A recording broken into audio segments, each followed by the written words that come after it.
Enigma. So I'm just hoping they can kind of keep maintaining their consistency here tonight, and just keep their eyes on the prize here, and that's that top two. Yeah, the top two.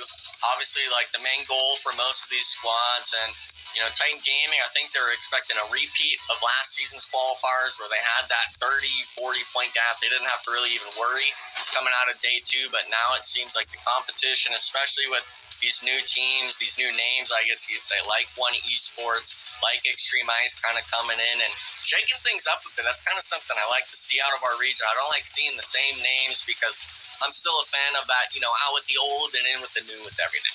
Love shaking it up here, and we already hear some shots ringing on out. I don't believe there's any conflicts quite yet.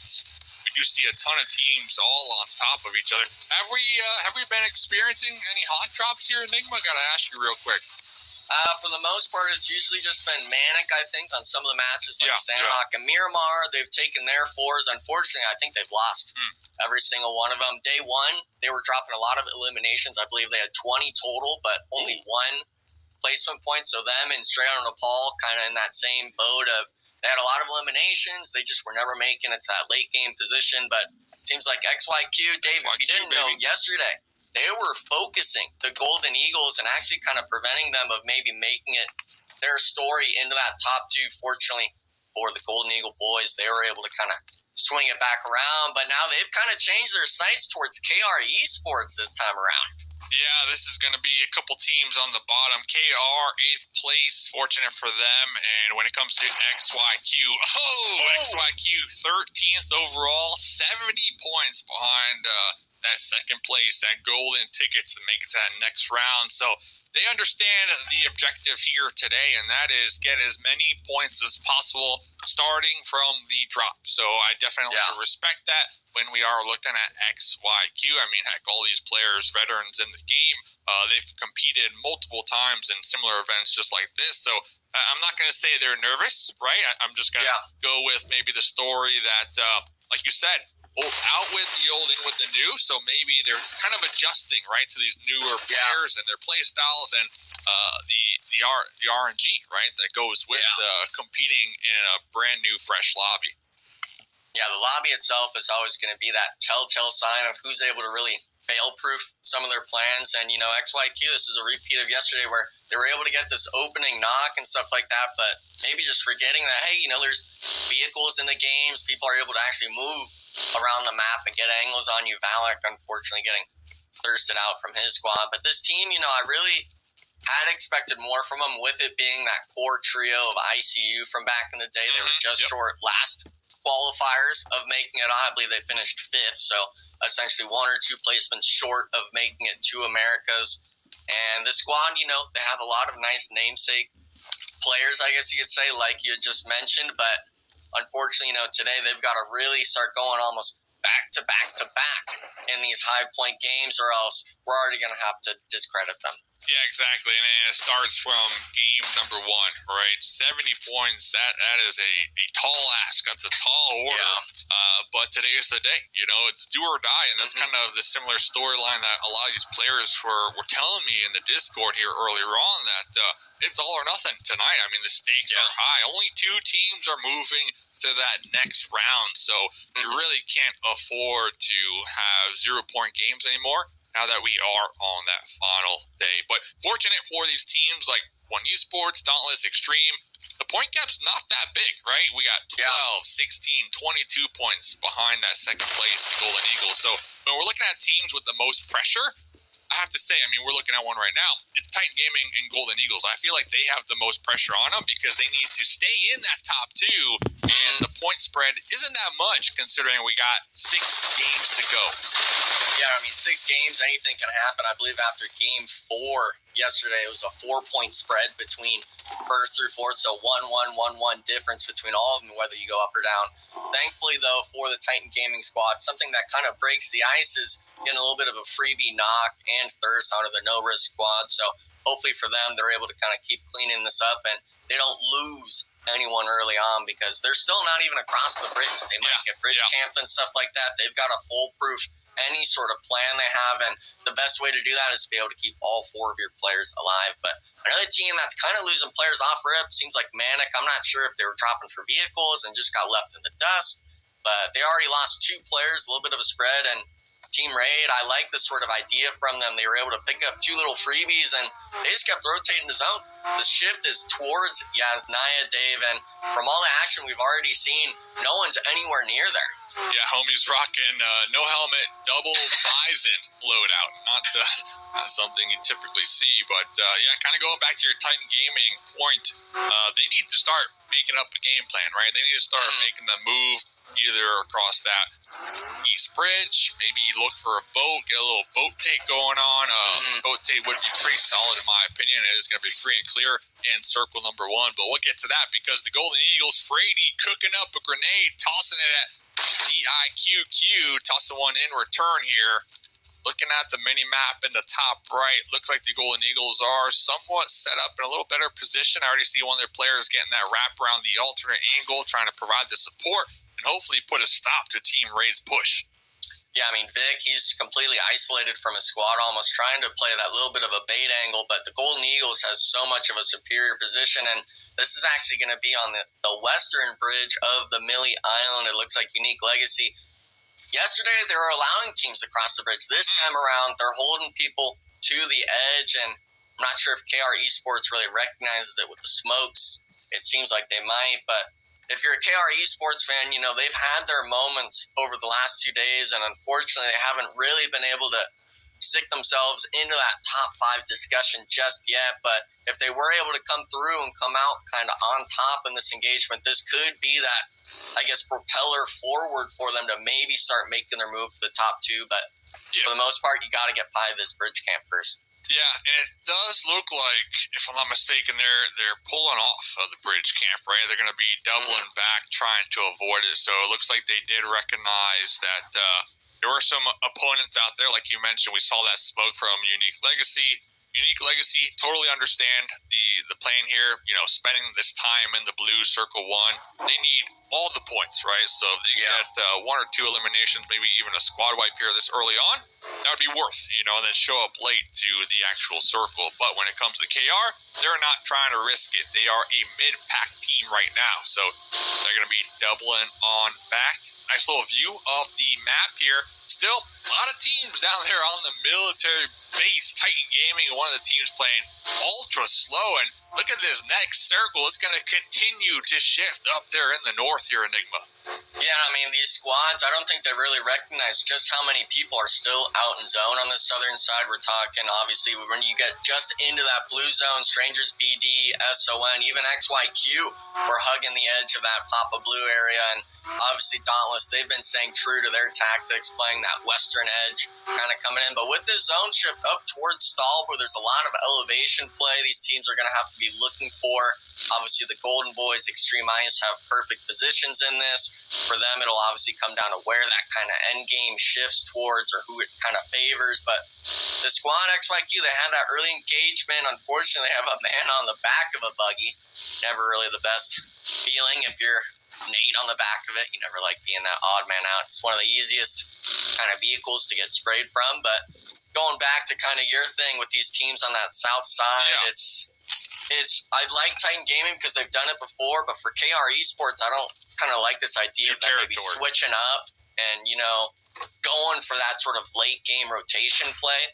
Maybe it'll kind of bite them in the back if they're not really used to it, but, we'll have to wait and see. It is first game. Maybe they have that experience from scrims or previous competitions, but for the most part, still a lot of game left to play. Yeah, and it does look like they are getting somewhat intertwined with Titan Gaming, so it could spell disaster depending on how those two teams really play this one out. But looking at the actual circle, the Golden Boys, I saw a couple people in the YouTube chat earlier on cheering them on, saying, Dave, you better pick the Golden Boys here today. I said, okay, the Golden Boys, I see it though, 29 points behind second place, still 6 more games to go. 1,000% doable here, Enigma. Yeah. And, they're going to be up there in Stahlberg, but very important fight here. Titan Gaming, so it does look like they got intertwined. It looks like they're going to be coming out on top right there, taking down Mombay.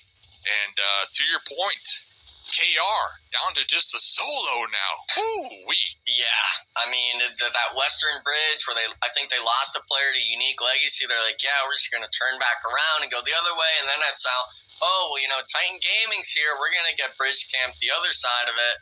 Really unfortunate stuff to see out of the squad. They were in that sort of bubble range if they had a pop-off performance in game one, but that's unfortunately not going to be the case. And we're still talking this sort of blue zone action going on. Old Gangsters, Clown Carnate, I believe, on this western kind of edge. They might actually still be looking for the other Unique Legacy players, but the zone does pop. It pulls towards Yasnaya. Stalber, Mountaintop is still in play, so the Golden Boys will be able to keep playing that elevation game. But, I mean, like, it's that southern side, no risk. Titan Gaming even having to make the great migration into this next zone. And after this, I mean, the blue zone's really going to start ticking at you.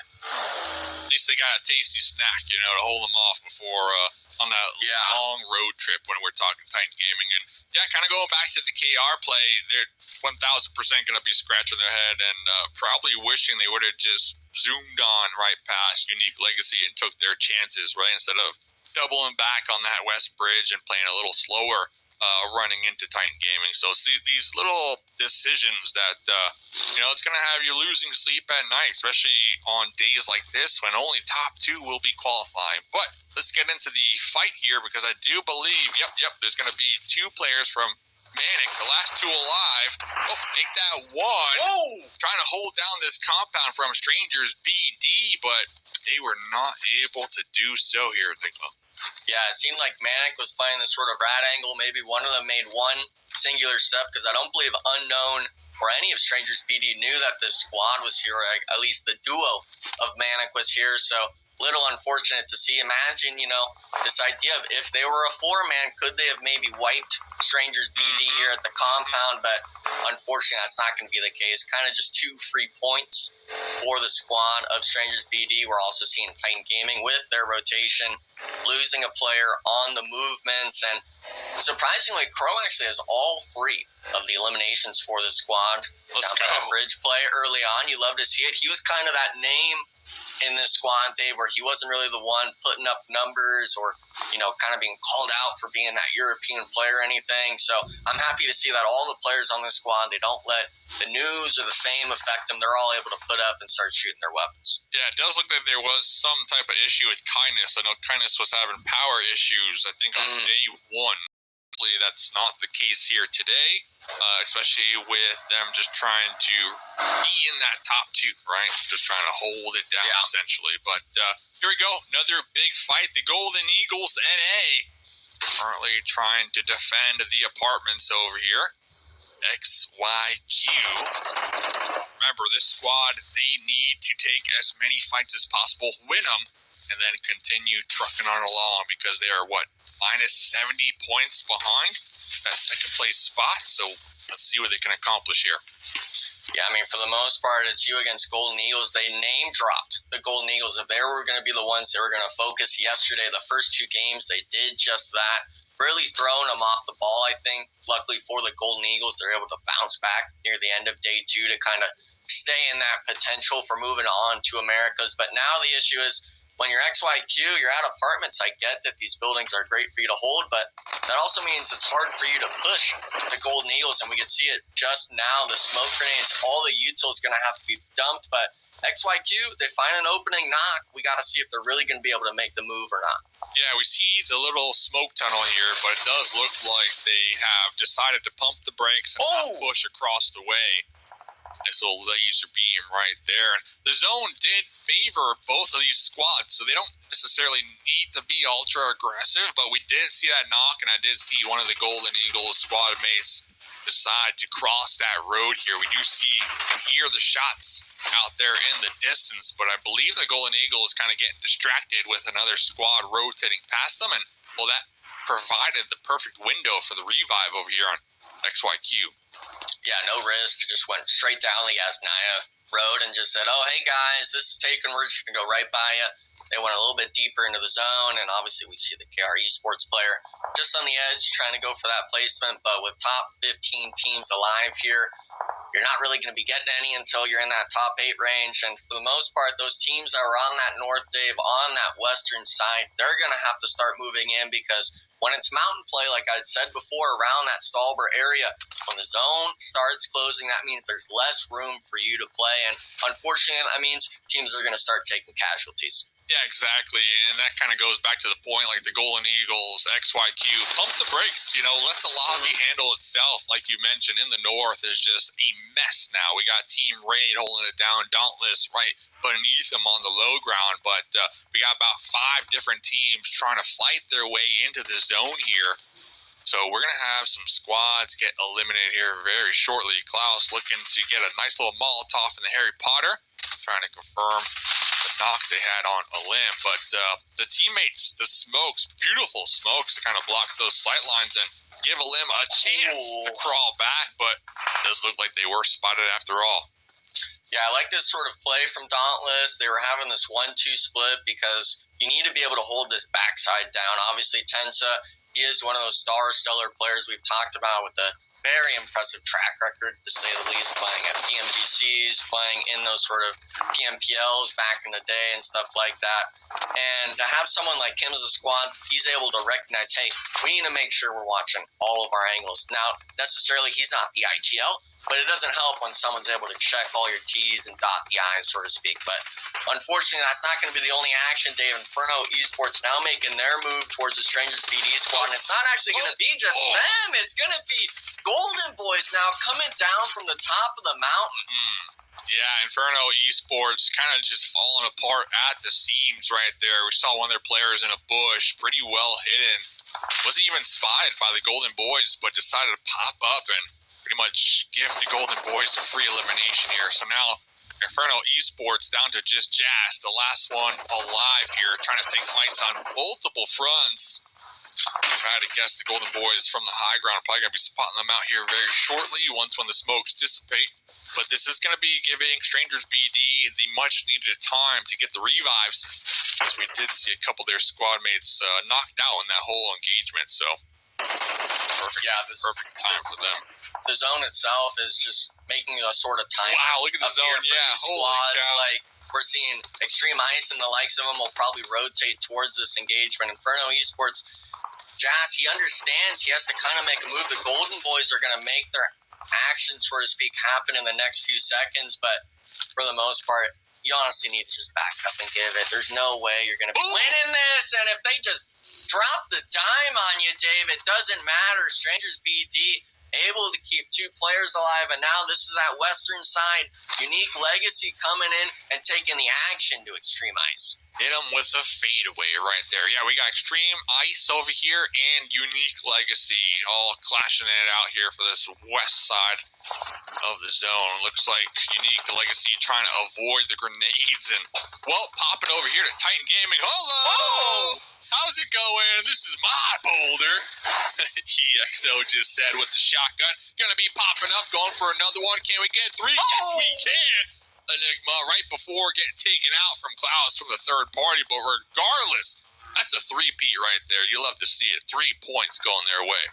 I mean, if you don't move, if you don't see them, they can't see you. It's the perfect moment to strike. He's always been that player to find these crucial knocks, and when it came down to it, day 1, he won a 1v2, getting his team secured a top 3 placement in the first match of these qualifiers, and now he's doing the same thing day 3, getting themselves 3 points, but unfortunately, a lot of these teams, it's a common sign where these people are taking way too many casualties. Everyone's proning it out either on a smoke or a rock or a tree or just in the plain open. So hopefully these players are able to start actually making moves, or else you're going to be going out with 0 placement.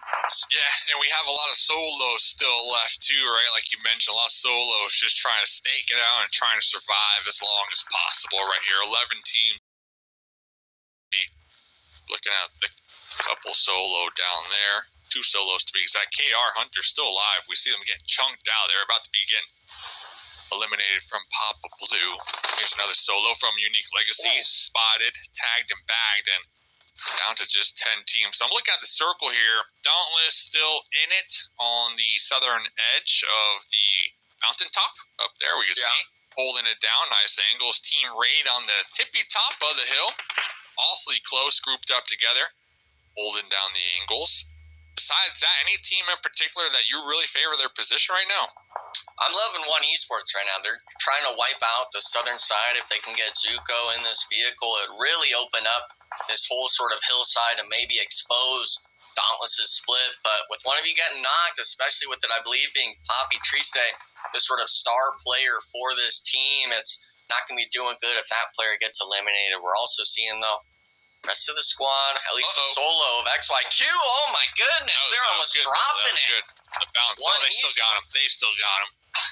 See, it's got to be the caster, Chris Dave. I don't know what to say at this point. You're like, I love their position. Pan to One Esports grenade. Confirm. Now, Cat God behind the antenna pole concrete base here. Position is compromised, and I don't even think Cat God is aware of the solo to the right of him from XYQ. Oh! That's not going to be it, Dave. Extreme Ice as well, starting to rain their own little red zone down. Unfortunately, is going to still be on the One Esports squad, so kind of that fight on two fronts on this hillside is not something you want to be in between. While I'm seeing it as well, looks like Strangers BD will be moving down as well, but you know, if you're, I was going to say if you're the XYQ player, but you did just get eliminated.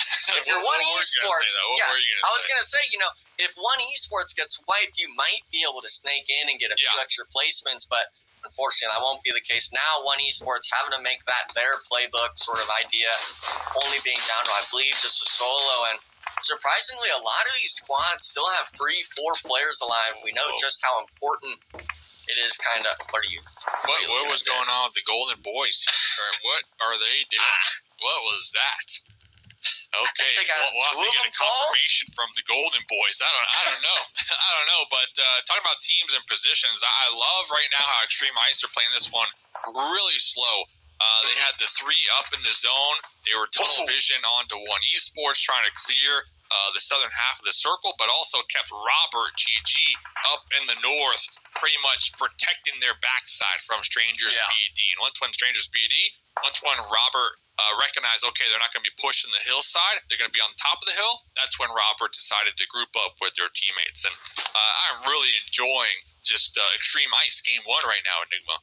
Yeah, this squad, you know, they had a pretty good performance day 1. Day 2 was maybe a little bit less than what they expected as a team, but very much still, they have a chance of being one of our 2 NA representatives from this qualifier. This team has shown to me, at least, and I know a lot of the fans and other talents and stuff like that, that they're here to play. You cannot discredit them just yet. And like that play you just said, I like using that term, caboose. He's caboose in the back. He's making sure no one makes that same rotation, because we've seen time and time again, people have these great ideas, but they just do it too early. Thankfully for them, they didn't make that mistake, allowing themselves to still, I believe, have 4 players up. Sir. And the man advantage in any fight is always something you'll take. Yes, sir. You're going to be holding down that west side. Strangers BD, they have a duo on the tippy top of the hill, just right ahead of them. Dauntless still holding down their positions. Everybody has a couple moments to kind of breathe and really plan this one out. Robert GG repositioning that vehicle and making sure it's secure. Those tires, you never know. We might need to use it. Only in stage 6 right now. All these players just pretty much waiting to see where the next throw goes. And there it is, the circle pop. It's interesting, to say the least. I mean, I'm looking at Dauntless's position. I'm not sure what their game plan is going to be, because there's no way they're going to be able to hold. Yeah, there's no way you're going to be able to hold this split comfortably, unless maybe Klaus rats it out. Extreme Ice as well. They're going to look for their piece of the pine zone. It actually looks like they're going to focus the southern side, already trying to pressure tents and stuff like that. And I mean, look at this. He's instantly running to this ridge. He understands, hey, if these guys take it, it's over for us. Yeah. We'd be out in 6th place. So he's trying to be that sort of, I guess, thorn in the side of Extreme Ice, but at some point, the man advantage, there's going to be too many angles for you to deal with. And unfortunately now, with the zone closing in, it's only a matter of time. And it goes back to that caboose, right? Tensa's going to be out here on the plateau, tossing grenades, smokes, taking shots, but is not going to be aware of Robert GG, right? And once when Robert GG gets the intel, we might have the sight lines onto Tensa, but we do got Bob up here on the high ground kind of playing the guardian angel, making sure Tensa has a room to maneuver around here. But now they are going to be hunting. They're trying to lock down Tensa's position, take him out. Rushy, ISO grenade right there, will be flushing out Tensa from behind that boulder. Remix trying to secure this elimination here, trying to take out Tensa so we can take this position. And there it goes. And look who got him. Robert GG. Yeah. The caboose. I mean, he had the vehicle as well. I think he just pulled up as well from the side. Too many angles to watch with Klaus being eliminated, trying to help. It was only really Bob giving support, and now we could see it just raining down nades, the pre-fires. It doesn't matter. Even if you get a knock, they're going to get the reset. Maybe, actually, if you get two, there's something that can be done, but for the most part, Extreme Ice still in the power position. They don't have to worry too much about this sort of third-party potential from another squad. The North had their own little mini 4v4 battle, and Bob has 6 grenades right now, down to just 4. So Bob has, I'm going to say, like a level 5 shield with this little boulder right here. It blocked 2 grenades already. Can it continue to block more? There goes another grenade blocked right there from this jagged edge here that Bob's holding down. Bob, he's getting them. Rushy, Poppy Sour, that is, still going to be down and out over there. So Extreme Ice, they are just getting battered by Bob himself right now. Yeah, I mean, the nades, you carry them in the backpack for a reason, Dave. You're supposed to use them, and for the most part, I mean, getting that re-knock, I believe he actually got the thirst on one of the Extreme Ice players, so really stalling this push from the squad. Robert GG, unfortunately, I think maybe should have just taken his time with some of those frag grenade tosses, but unfortunately that won't be the case. Bob, though, what a spot. We're talking top 5, and I mean, the lean angles, any of those peaks, it's just way too hard, especially I think he had a Groza on his back, so knowing he has a crate weapon, I think is just too much of a mental block to really push this, but the full reset now, Dave. They're going for it. The S12K versus the Groza. I mean, you got multiple angles, though. Bit of pre-fire coming in, but the Molly's going to be on him. He gets one. What? Did Bob still get it done? Hey, I mean, he had it. Didn't get the confirmed, though. Regardless, Bob and the Groza, the tracking was phenomenal right there. Yeah, nice stuff as well. While that was going on, of course, we saw Strangers BD just now, unfortunately, getting ousted by the Unique Legacy solo, not realizing there was another snake next to them. Raid, that was a team up on the north. They finished their fight with the Golden Boys, I believe it was, wiping them out as a duo. So leaving us in this precarious, I guess you could say, 2v3v1, make that 2v3 situation, and for the most part, this is stage 8, Dave. There's going to be no more zone after this, and I'm only seeing a flat piece of land for people to play on. Yep. And both of these teams desperately need this win to kind of kickstart their journey, right, when it comes to trying to qualify. So Team Raid, they came in this match, 7th place, 38 points behind second place Golden Eagles. Extreme Ice, 22 points behind that second place. So both of these squads have a nice chunk of eliminations going their way. So if they can get this winner chicken dinner, they're going to be right there within reach. And, well, 3 point, living up to their name, going to be thirsted right there, making this a 3v1. Yeah, unfortunately, there's not much you can really do in that situation. Right as you make your rotation, your teammate gets knocked. Great plays, though, out of the Extreme Ice squad. This is that team, where they were kind of out of that bubble a little bit, but one solid game would be able to propel them forwards, and they're able to do just that game one. Without a doubt. Nice stuff, of course, with this squad. I mean, I'm really kind of just impressed with this sort of mindset the squad has developed over the last few days, especially, Taylor, I want to get your kind of opinion on it, with there being, the likes of the Extreme Ice players. With being the trio, did you think they were going to maybe fumble it against Bob at the end, or did you think they had it in the bag? Well, all I know is it's the best case scenario for Extreme Ice to be able to come in and get the 9 eliminations, man, especially given the fact that Titan Gaming, well, they finished off with 6 eliminations, and I don't believe any overall placement points. And then you also have the boys and gals from One Esports getting 2 elims, no placement points, and then Dauntless finishing in 4th, which is respectable with 7 elims. That was a great game coming out from them, and the reason why I point those teams out is because Extreme Ice was in contention to be up at the top. They started off the day in 5th place with 92 points. So they had a bit of a gap to catch up the Golden Eagles, but the good news for them is Golden Eagles ended up finishing off a little bit too early.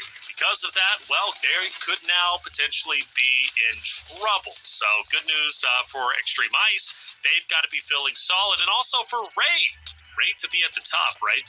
Second place, a solid game with 8 eliminations, plus a second place finish. Well, in terms of the teams that we were discussing in the top 3, well, they've got the most catching up to do. They were in 7th place with 76 total points. So at this point in time for Team Raid, they did the absolute best they could possibly do. For Extreme Ice, that was the best case scenario they could have possibly had. So good on them. I like it. We'll see how far they can continue to go. But what do we take away from Game 1, right? Golden Eagles falling a bit short, Dave, and that's the biggest story, right? They get finished off by XYQ. Yeah, Golden Eagles getting taken out. Titan Gaming as well, having the best games, but they got some points on the board, and that's what's important, right? But Extreme Ice NA, I think, going to be walking away the happiest, obviously, with the winner wearing chicken dinner and their amount of eliminations. But shout out to Bob. Bob was putting in some work right there behind that little jagged edge. It was a perfect blocker for all those grenades that Extreme Ice were tossing his way. But then I believe Extreme Ice were like, listen, we need to take out this player if we want to win this game. They sent all their resources that way towards Bob. The Molotov was clutch, forced them out behind that boulder. And, well, we saw what happened there. But GG's. I mean, that was a pretty solid game, in my opinion, all things considered. Oh, without question. That's honestly the best case scenario, right? Number 2 gets taken out early. Titan Gaming, they do decently well in terms of total eliminations, but not necessarily placements. One Esports fell off way too early as far as I'm concerned. Dauntless did okay. Yeah, that was great. Extreme Ice getting 19 total points. Wow. Shouldn't put them in second or top 2 at this point. Maybe it does, but it at least gets them closer. And again, Enigma, I look at Team Raid, right? A team that has a lot of ground to cover. That's an excellent start. If they can stay consistent like that, they might have a chance. I mean, it's all about if they can do that sort of performance or maybe something even better back to back to back. Because that point gap, I mean, it's nothing to joke around about. And with there only being 6 games, now 5 after that one remaining, we know these other squads like Titan Gaming, like the likes of Extreme Ice, they're still here in the lobby. It's not like they've gone anywhere. So these squads that are looking to make up points, you're going to still have to perform better than those top teams. Golden Eagles, because they fall short in game number 1, Dave. Well, that means they are now at risk of dropping down out of the top 2. Just 3 points separate Extreme Ice from Golden Eagles. Yeah, Golden Eagles, I mean, that's what's going to happen when you get a 0-point game, right? Especially, with the point spread not being that much coming into the final day. And, well, now it's down to just 3. And listen, fellas, you know me. I'm a big fan of momentum. I believe in it. Extreme Ice with that winner wearing chicken dinner and all those eliminations. They're going to be feeling pretty confident after their game number 1. So I'm hoping the Golden Eagles could kind of find that confidence and forget about the 0-point game they just had and just focus on the day. We still got 5 more games to go. We got it. Lock it in. Lock it in is what I'm saying, because if they get another similar game to this one, I don't know, fellas. I don't know. It's going to be tough, right? It's going to be tough to continue to cheer for them at that point. And that's a fact. I will say this. Yesterday, they had 2 goose eggs on map 1 and map 2, and then they finished off the day in second place. So they had to overcome a lot of adversity and regain. So they showed their ability to regain yesterday. I fully believe that they can do so this time. But this is all you get. 5 more maps. There are no other days. There are no additional maps. You only get 5 now to make it happen to place in the top 2. We're going to take a quick break. When we come back, map number 2, Miramar, coming your way. Version 3.3 brings tons of new updates to Metro Royale. Let's check them out together. To start off, we added 2 shotgun factions.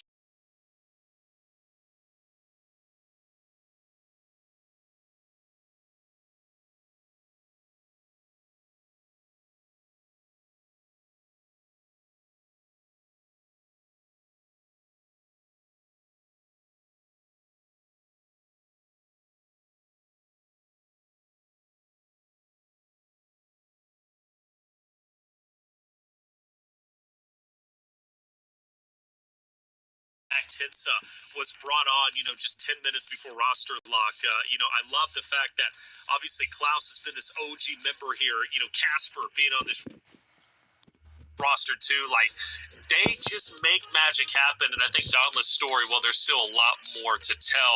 We haven't reached the final chapter yet. They're going to break into top 2 after this Miramar. Let's find out, right? Map number 2, Miramar. Chat, get your predictions in and let us know if we're right or wrong. Mustache Dave Enigma, take it away.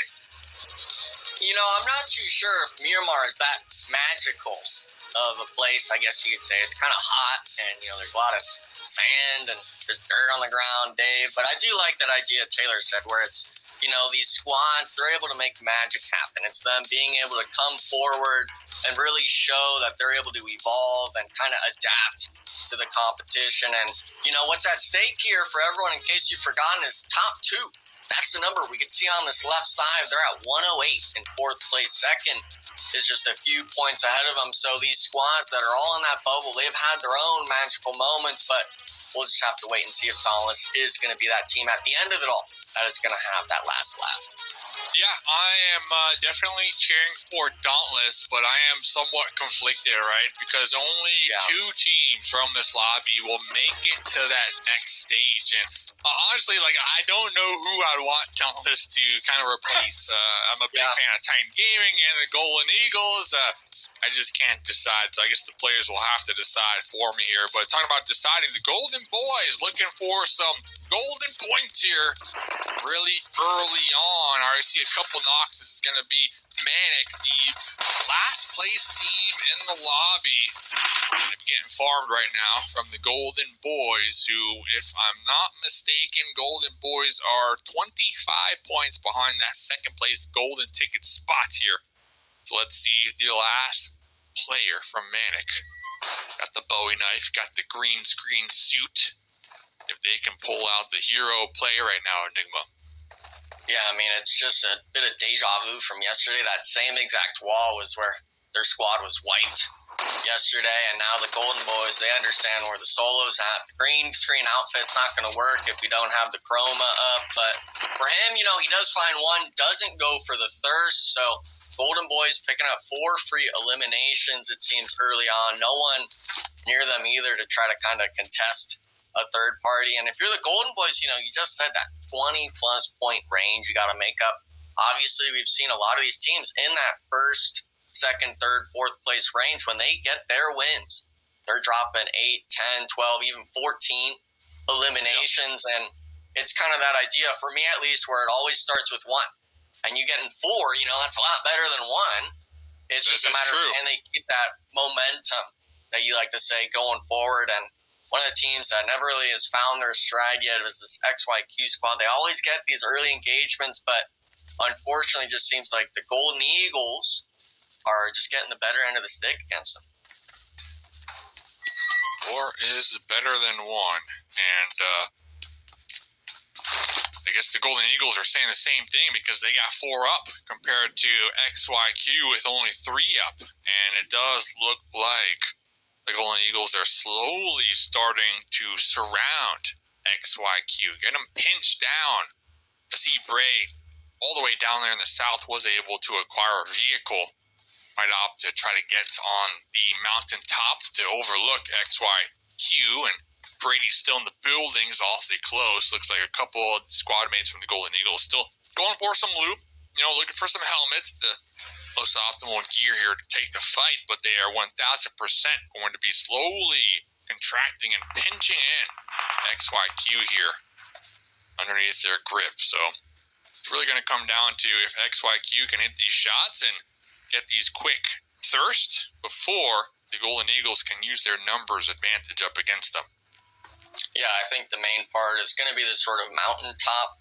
The elevation play is always something you can't play with in the competitiveness of PUBG Mobile, and we see it right now. Brazen, he was able to actually use that vehicle and rotate up and regroup with his squad. It's actually going to be 3 players up here. I thought it'd be just 2 from the Golden Eagles squad. Valak now, 1v3 situation, no help from the team, but Frady's not going to check it. Knock and instant thirst from XYQ, so 1 for 1 so far, and Nate, he's kind of in a precarious spot trying to give some support. I think the Golden Eagles were just surprised with where the XYQ members decided to rat and make their stance, I guess, in these fights. But now Mozo, he's got the high ground. He understands a bit where Valak's at, but not enough. The nade's going to be missing. And this is one of those fights, where I really just feel bad for the Golden Eagles because every player you lose early on is just going to be that much harder in the late game for you to overcome. And unfortunately, with this being only the second match of the day, you having a 0 point now potentially going out early, it's never a sight to see. Love Mozo's outfit, by the way. Definitely dressed for the occasion.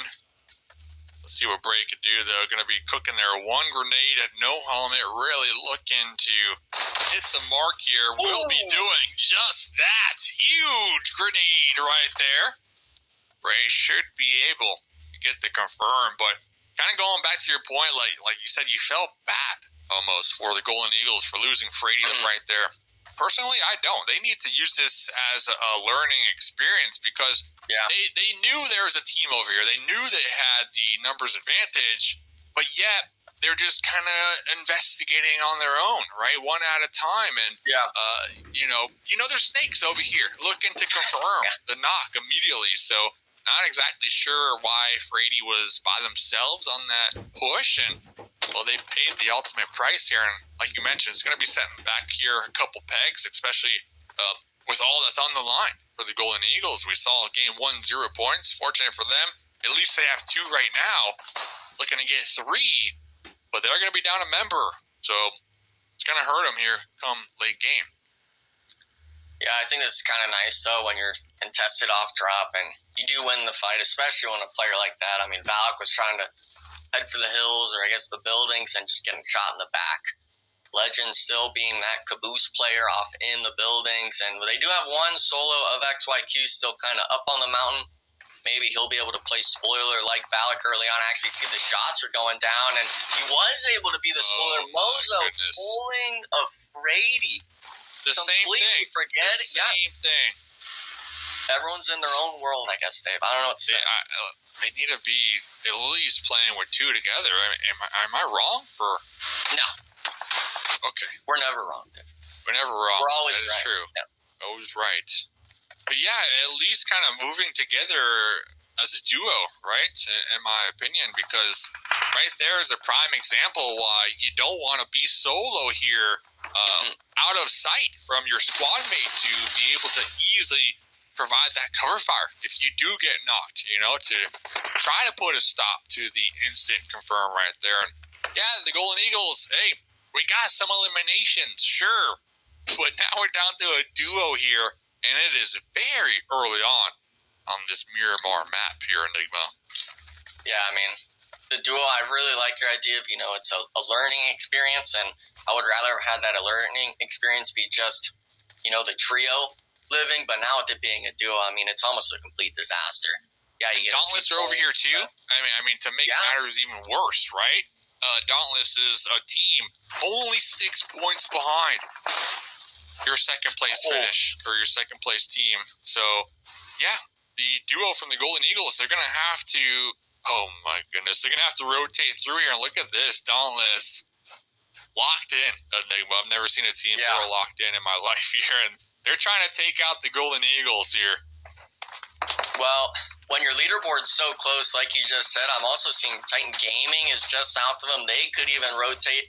I mean, everyone sees that sort of elimination feed. The Golden Eagles are struggling on members. And Dauntless, they were the first team to do that, but maybe we'll see 3, if not 4 teams start to kind of congest on this western edge of zone. And if you're Dauntless, I really do enjoy seeing this because it shows that they're coherent. They're seeing what's going on match per match with that leaderboard and stuff like that. It does seem like they are going to back up, but the concept that we wanted to see, Dave, was there, and hopefully we can keep seeing more of that as the night moves forward. But yeah, and we saw Dauntless right there taking some shots right onto the Golden Eagles, forcing the Golden Eagles to make a wide rotate up there towards the north. And I'm sure, at this point of competitive PUBG Mobile, you kind of have a feel for the possible rotational paths, right? So Dauntless, they might even be looking ahead, anticipating where the duo from the Golden Eagles plan to rotate through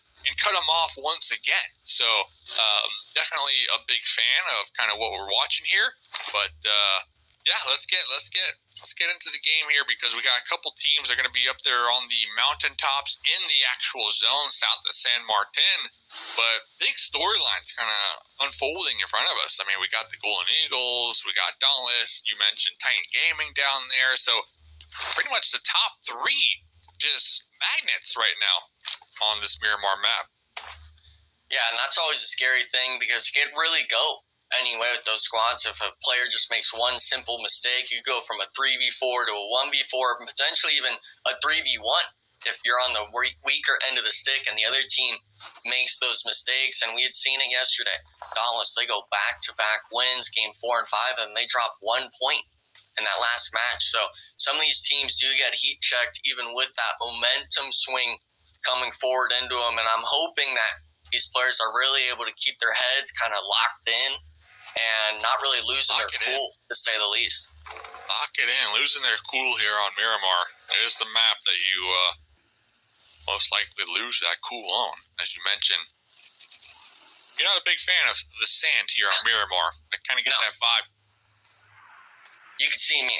Okay, I'm not that much tanned. The heat doesn't really... I don't like getting sunburned. Doesn't really go well. No. Something that's not going well, though, Dave. Titan Gaming, they actually full send on the Golden Eagles. It seems this is going to be on the far west side of the map, and Kindness getting put down, but thankfully for them, Crow's going to be there in the action. Titan Gaming seemed to be a 3 or 5 second fight going full 4-man wipe. They're going to have a few free eliminations. At least the Golden Eagles got 3 points here in this game, and like Reflections mentioned yesterday, game 1, game 2, slow start, but then they started to ramp up. So hopefully that will be the case here tonight for the Golden Eagles and all those fans out there cheering them on to be top 2. And we'll have to pick up that storyline here in game number 3, because they were eliminated. And getting back into the match, Olim up here on the high ground. Got the Golden Boys right beneath them. And, well, Team Raid 8 eliminations last game, so they're feeling good here. Olim can get a couple knocks with this grenade. His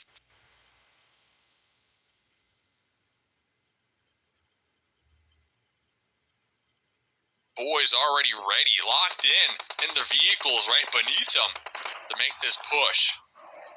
Love to see it, but it does look like Lim is going to be kind of scaring them off here. And, well, they're going to be venturing out to blue here. Well, they chose the exact perfect timing. I mean, if those other 2 players were able to get shots down, it would have been disastrous for the squad. But the Golden Boys, who were literally just rotating away, finding KR Esports with nothing in their hands on rotation. Unfortunately, one of them will be getting knocked and thirsted, but bit of a weird coincidence going on with this roadside on the south, and that all kind of stems from Team Rage just having that solo leading to a trio. Completely. That's just like KR Esports like story though, right? It's unlucky, right? Last game, instead of going for the risky push across the bridge, they wrapped around, ran into Titan. This game, they're literally passing Picado. Things are going well. I have to assume, and the team comes like, yeah, we're gonna go here. We're gonna hold down that spot, and we're looking good. We got all the loot, all the meds. We got our level 2 gear, and then next thing you know, the Golden Boys just come cruising right by you with the drive-by. Like, how random and unlucky is that for KR? I mean, you hate to see it, to say the least. Unfortunately, though, the South Side's still going to have all the action in the world. Team Raid, rotated in. Their solo is holding that edge of zone for them. Strangers BD now making their notion up the mountain. I believe 4th place last game. Actually getting shot in the back by Old Gangsters. So a little bit of a third party. And with this being so edged to the zone, I'm almost worried for both these teams because, in all honesty, if you start trading any one of these teams coming for the third party and potentially ruin your chances of making that top 2 tonight. Yeah, totally agree. And Alim trying to hold down the alternate angle over there on the edge. Make sure his teammates don't get backstabbed. Same thing with Vic over there, a little further into the zone. Next circle does pop, though, so it does favor both of these teams. Now they should be able to place one a little slower. But what is happening here? The teamwork. Seemed like one of them was knocked, I think, by a Golden Boys player all the way out in zone. But, I mean, it doesn't matter if you're having to make the rotation because you could put down players in the vehicle, Dave. But if you're going to get turned on as well, Crow coming in big for his squad again, opening, knocking. Look at it. They're hitting the 180 turn. We're wanting back in the action. Unfortunately, though, for the Titan Gaming squad, I don't think they realize Dauntless is now coming in for the third party. And at some point, I mean, you got to either choose, Dave. Are you going to the zone or are you picking this fight? Exactly. Big fight happening right now. And Klaus, the only one down here, their 3 teammates are going to be up there in the north. Unfortunate for them. So they really can't commit everything to this fight. And I do believe that, Titan Gaming recognizing that, going to begin the pickup and repositioning, opting to kind of play the zone here a little more compared to taking out Klaus. And Klaus doing the same thing. So both these teams, Titan Gaming and Dauntless, will be able to pull back to safety for the time being to kind of live to fight another day, essentially right there. But that was almost bad, almost a disaster for Titan Gaming. That was a close call. Yeah, I like the idea from Golden Boys. They really had a moment of brilliance there with getting a knock in blue zone and then all 4 of them full sent it in, but maybe it was just a little bit too much of blue zone damage. It seemed like they were wiped pretty quickly from the likes of Crow and them, so fortunate to see. But a lot of these teams, they opted not to mess with that sort of blue zone. They're actually going to be down in San Martin here. I believe it's at least 3, if not 4 teams now. Titan Gaming coming in. So these players, there's still going to be 11 teams alive, but a lot of them keeping 4. Actually, it's all of them but Inferno Esports having 4 players alive. So basically a full lobby still in here coming into zone number 4.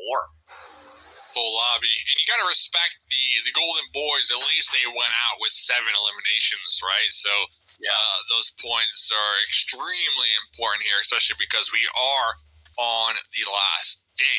And the Golden Boys, they're, at least coming into this game, they were 25 points behind the Golden Eagles in second place. So those 7 eliminations are definitely going to help them on their climb to qualify. Titan Gaming currently with 6 eliminations. They're still in first place.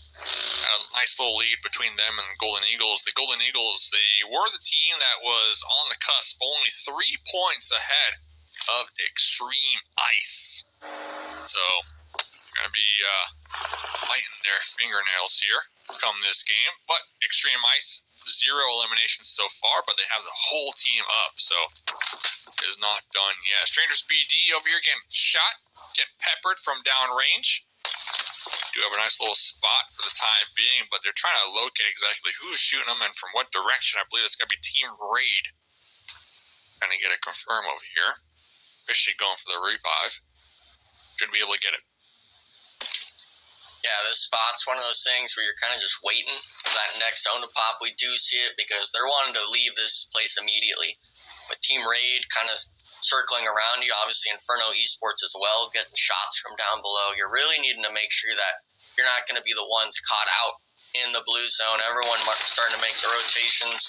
Obviously, we see the likes of Dauntless and stuff, but Strangers BD, they have yet to make it out of here. And I think off that knock, Dave, Team Raid is finally going to be making their aggression and trying to wipe out their backside. Yeah, Unknown peeked up their head and yep, they're still here. And that knock was a knock to pretty much make the call for Team Raid to just flush them out. Little jump shot right there, 360, but fortunate for them, 3-point had a teammate there ready to provide the support so they don't get thirsted. And, I'll take those 4 points all day. Let's see if we can get the last one on the Jess. This is a completely separate team. Jess using this window of opportunity to try to survive a little longer, group up with their teammates. Looks like they were able to do just that. But Team Raid, I mean, once again, they are in need of points, right? They recognize how far they are behind that qualifying spot. Team Raid last game, a bunch of points going their way, and they're going to continue that storyline here in game number 2. Yeah, game 2, we're seeing it as well. Unique Legacy made the rotation in towards Inferno Esports, who was the trio coming into the zone, and unfortunately for them, it seems like this hill side is not going to be in their favor. The pre-fires come out, Unique Legacy getting the wipe. They do lose 2 players, potentially even 3, but for them, any points is good, but old gangsters, they've had this spot since the get-go, Dave, and for them, now it's starting to give them fruits of life. Yeah, starting to come together without a doubt, and I do believe they recognize that Team Raid are going to be down in the south as well, so that might be another skirmish that they're going to be forced to take here. Unfortunate for the old gangsters, though, is I feel like they've been putting in the damage, but not really able to capitalize on the actual points, as they only have 1 elimination.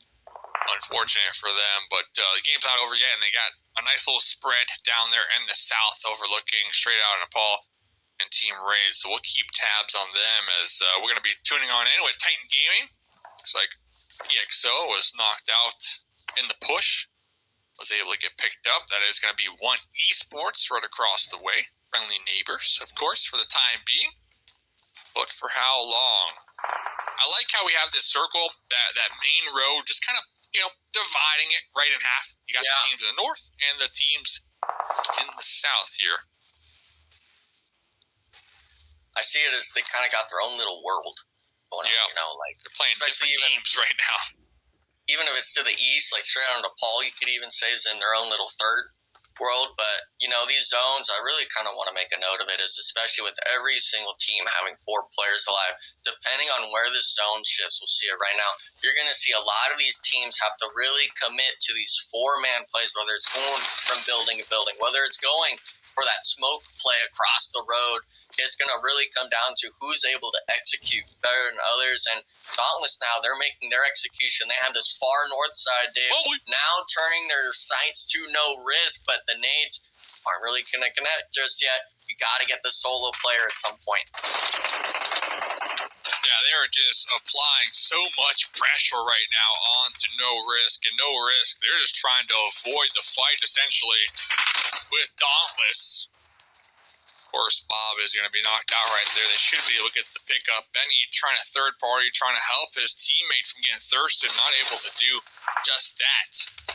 Benny with a little lean peek. But they are going to be in the circle, so Dauntless, they do need to reposition. It's either going to be through no risk or go for that wide wraparound.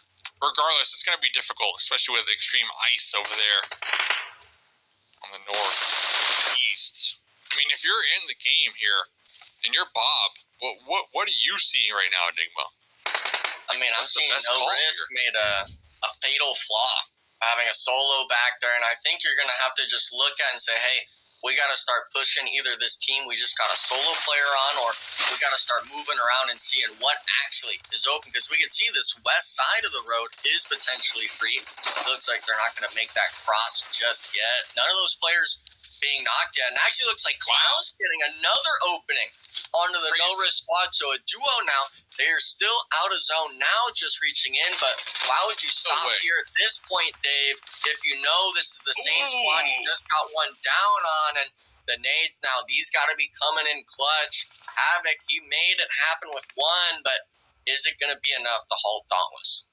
Yeah, it comes down to the utility count and how many more grenades they got in the pocket. I have to assume Havoc down to none right there because we did not see the follow-up. So now Klaus going to be popping out with a Molotov. Their M249. We got tons of ammo.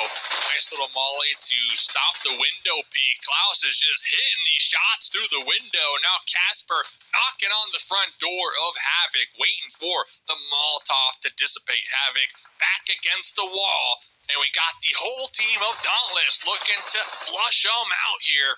Teamwork definitely making the dream work. You'll love to see it. Havoc was knocked out, but Crow with a third party, getting a clutch knock right there on Dauntless. Yeah, I mean, for the most part, it's just Havoc, just too many numbers, too many angles he has to watch for. And then if the player's hitting that sort of jump angle onto the windowsill, there's not much you can really do about it.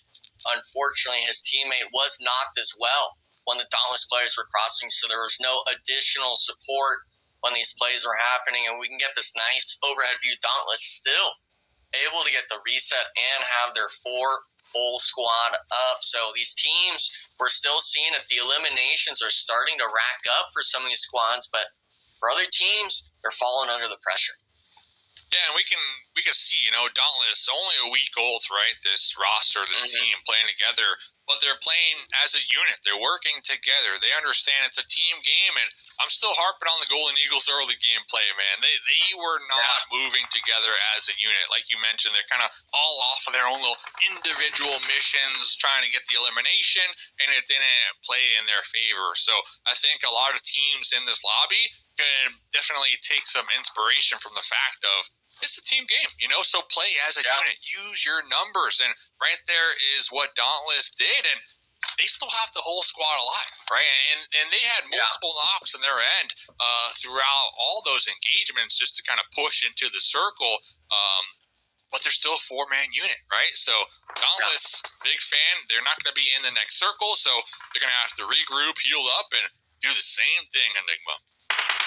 Yeah, and another squad I'd like to make note of, too, that has played as that four-man team is One Esports. Just now, before this zone, I don't think they had any sort of knocks in the feed at all, so they like playing for those late-game eliminations. But as this team goes, it's a lot of them like playing together. They don't like overextending. They don't like being that playmaker.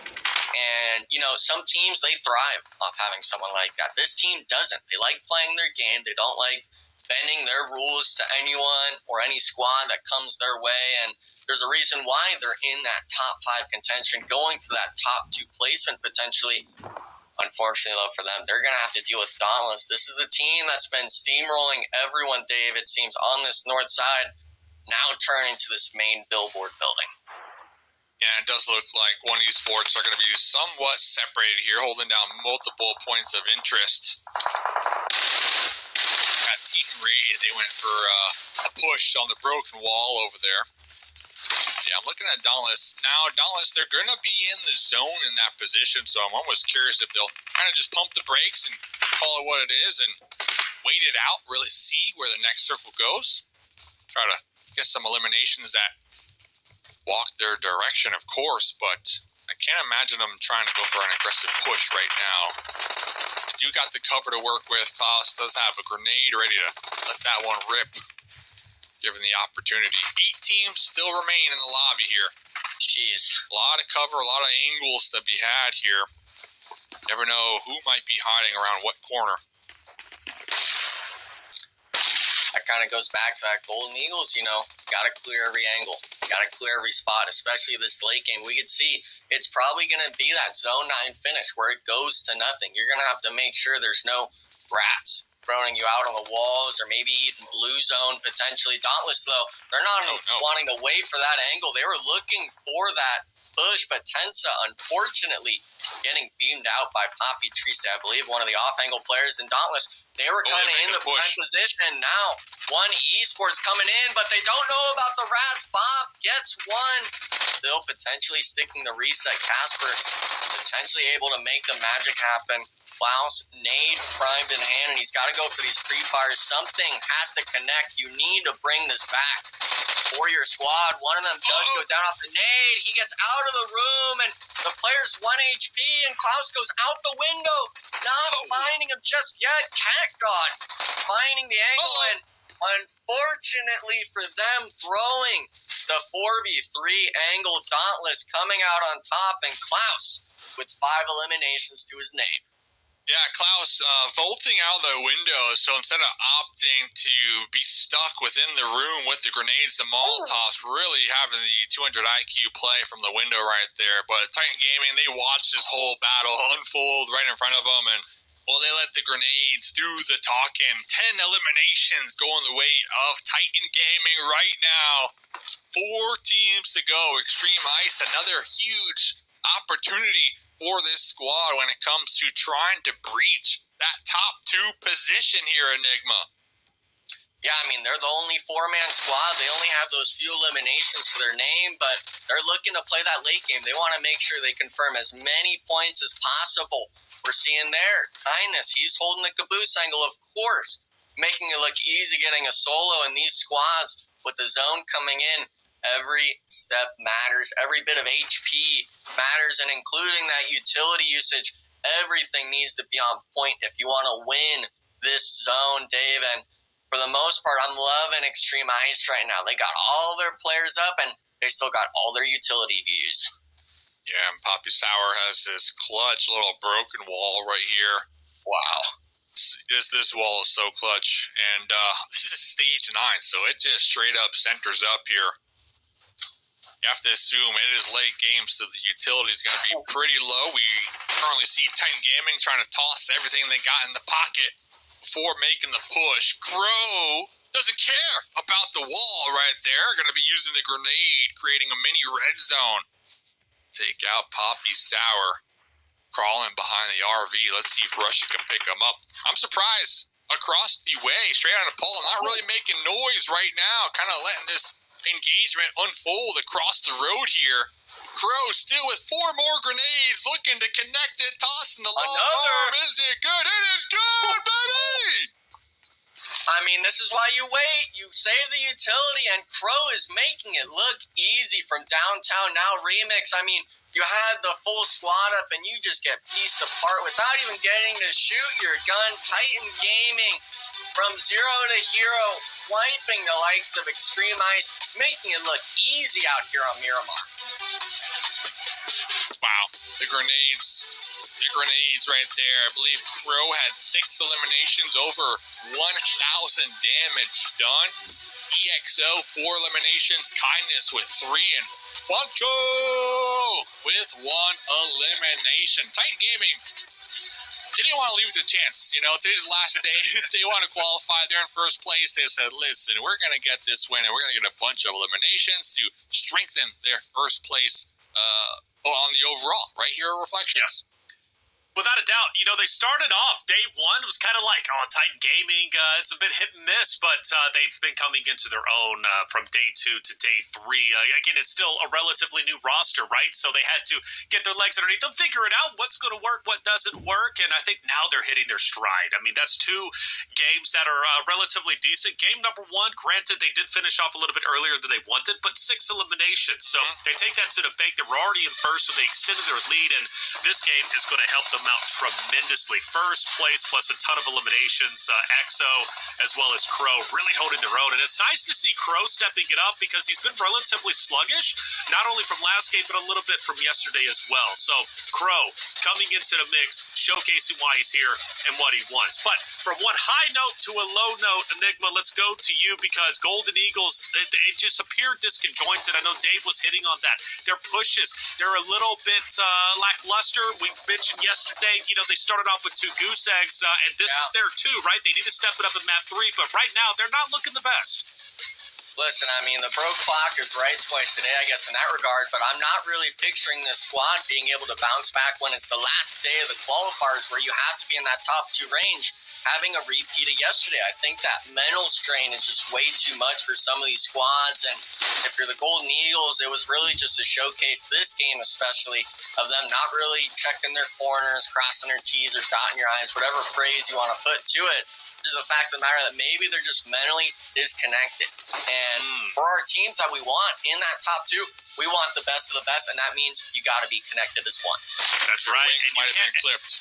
The wings might have been clipped, and I hate to hear that. I really do, especially coming from you, but it's true. The thing is, you can't have a lot of lackluster games or inconsistencies when it comes to the PUBG Mobile Super League America's fall season, and that's what everyone is currently playing for. One Esports, another team that hasn't performed the best off these past two games. They started off the day with a real chance to break into top two, but Dave, at this point, I'm getting a little bit worried that Titan Gaming, first and foremost, looked to be solidifying first place without a doubt. But now it comes down to Extreme Ice, who's been on fire the past two maps, putting the extra pressure on One Esports, on Team Raid, right, and even Golden Eagles at this point. Yeah, Titan Gaming already locked in. I just got done licking the envelope. I sent it in the mail, so we should see them come that next stage. But going to your point with One Esports, Golden Eagles, haven't seen anything, in my opinion, from these two teams. Yeah, they got one or two eliminations going their way. Sure, that's cool. But Extreme Ice NA and Dauntless, they're just playing at another level here tonight. Yeah. Dauntless game 1, 7 eliminations. Dauntless game 2, another 7 eliminations going their way. So they're just playing consistent, right? Right. By the way, 24 points for Titan Gaming is the highest we've seen yet. I think 22 was the highest by far over the past 2 days. 24 is ridiculous. 14 eliminations is nutty, to say the least. Extreme Ice still cruising. Old Gangsters, nice to see them. They had a little bit of a victory yesterday in one of the maps, I think towards the tail end, having a deep run, but they make an appearance this time around. Titan Gaming, yeah, this is the biggest lead we have seen yet. One more solid game, and, well, you're going to be receiving that envelope that Dave just mailed out to you. Plus, they're about to break 100 eliminations, which is some big news to say the least. But Extreme Ice, I'm hearing it right. 4 winner chicken dinners, the most out of anyone. Granted, the eliminations, though, they're not spectacular, but it's enough, Enigma, to keep them in second. Yeah, I mean, it's rare, especially nowadays, seeing those sort of elims and rank points being so close to one another. Shout out, of course, to the Golden Eagles as well, being the second most elims in the lobby at 81. And these teams, it shows, especially with this qualifier, that some of these teams have a better game plan. Maybe they like that positioning more. Maybe they like those early game engagements, but the team that is going to be doing everything all around when the zone's favorite for you has been the signs of Titan Gaming, and hopefully the rest of these squads can maybe put a stop to them and give themselves a better shot of getting into that top 2, because you'd much rather have both spots up for grabs other than just that second place. Oh, Gangsters trying to break in that top page. They're going for it. They're going for it hard. They're at 61 currently. A little bit of way to go. KR Esports still at 9th. That was a team that Nepturo was hyping up quite a bit off of the first 2 days. They've definitely had their moments to shine, but not enough to really be in contention at top 2. One thing I did notice, Dave, is from Extreme Ice, who's at 120 points, to One Esports, who's in 5th. It's only a 10-point difference. So these next 4 games, it really is do or die, especially for Golden Eagles. If they don't step it up, they are done for. Listen, I want to cheer for them too, but they're just not playing as Extreme Ice and Dauntless are playing so far in the last 2 games, right? We just haven't really seen anything. Signs of life, I'll call it. Maybe confidence, maybe momentum. Extreme Ice, by the way, 1,600 damage done this last game. But only 3 eliminations, right? So they definitely need to kind of confirm these, but it still goes to the point, like, they're being active, they're taking fights, they're looking for the engagements here, and they know what they need to do, right? They need to get as many points as possible, be aggressive every single match, and lock in that top 2. Compared to the Golden Eagles, who I felt like were being a little more passive game 1, game 2, just not playing on the same page. Same could be said with One Esports. So it still is kind of early, right? And day number 3, we still got some more games to go. But just the fact that Extreme and Dauntless are already competing at the level that they're doing, it's going to be even more of a challenge, right, for those 2 squads to catch up, in my opinion.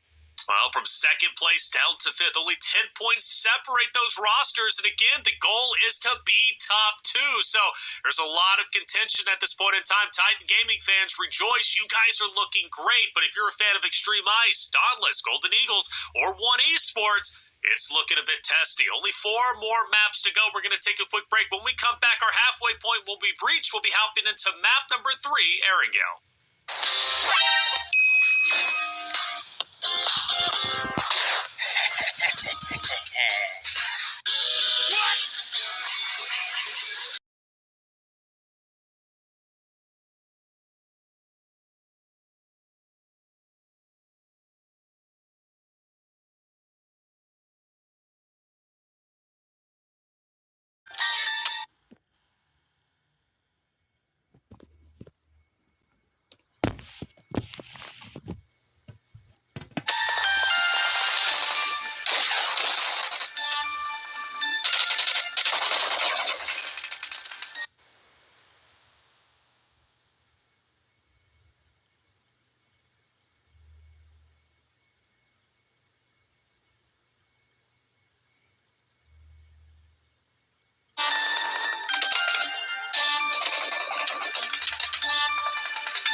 it's time to reach our halfway point of the day. 2 maps have been completed, and map number 3, Erigel, is about to be underway. Again, the top 2 spots is what matters. 16 teams are all fighting to be in the top 2, so they can earn their spot at the Pubg Mobile Super League America's fall season to play for $250,000 and earn their spot at the PMGC.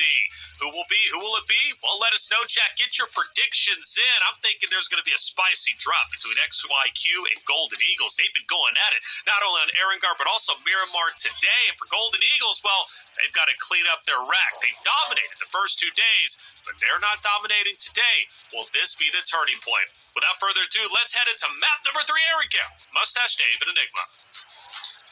$250,000, Dave. I would like a cut of that, to say the least.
Alrighty, we back at it.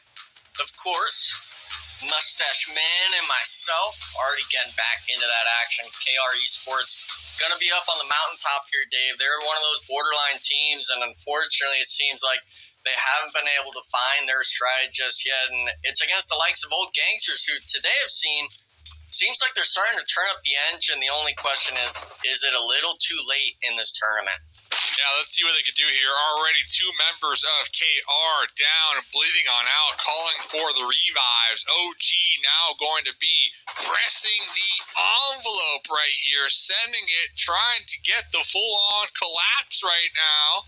And Mumbai, last one alive, running, tucked, tail between the legs here, just trying to survive. And what a fight that was there. Both these teams trying to battle it out, fight for the top hilltop of Mount Everest, that is. And, well, Mumbai still going to be alive, but the Golden Boys recognizing the golden opportunity right here to backfill that last position the old gangsters were holding down. But, well, they tunnel visioned on to the last KR member. And now the Golden Boys pretty much swapping positions here now, trying to take out the old gangsters with their grenades, Enigma.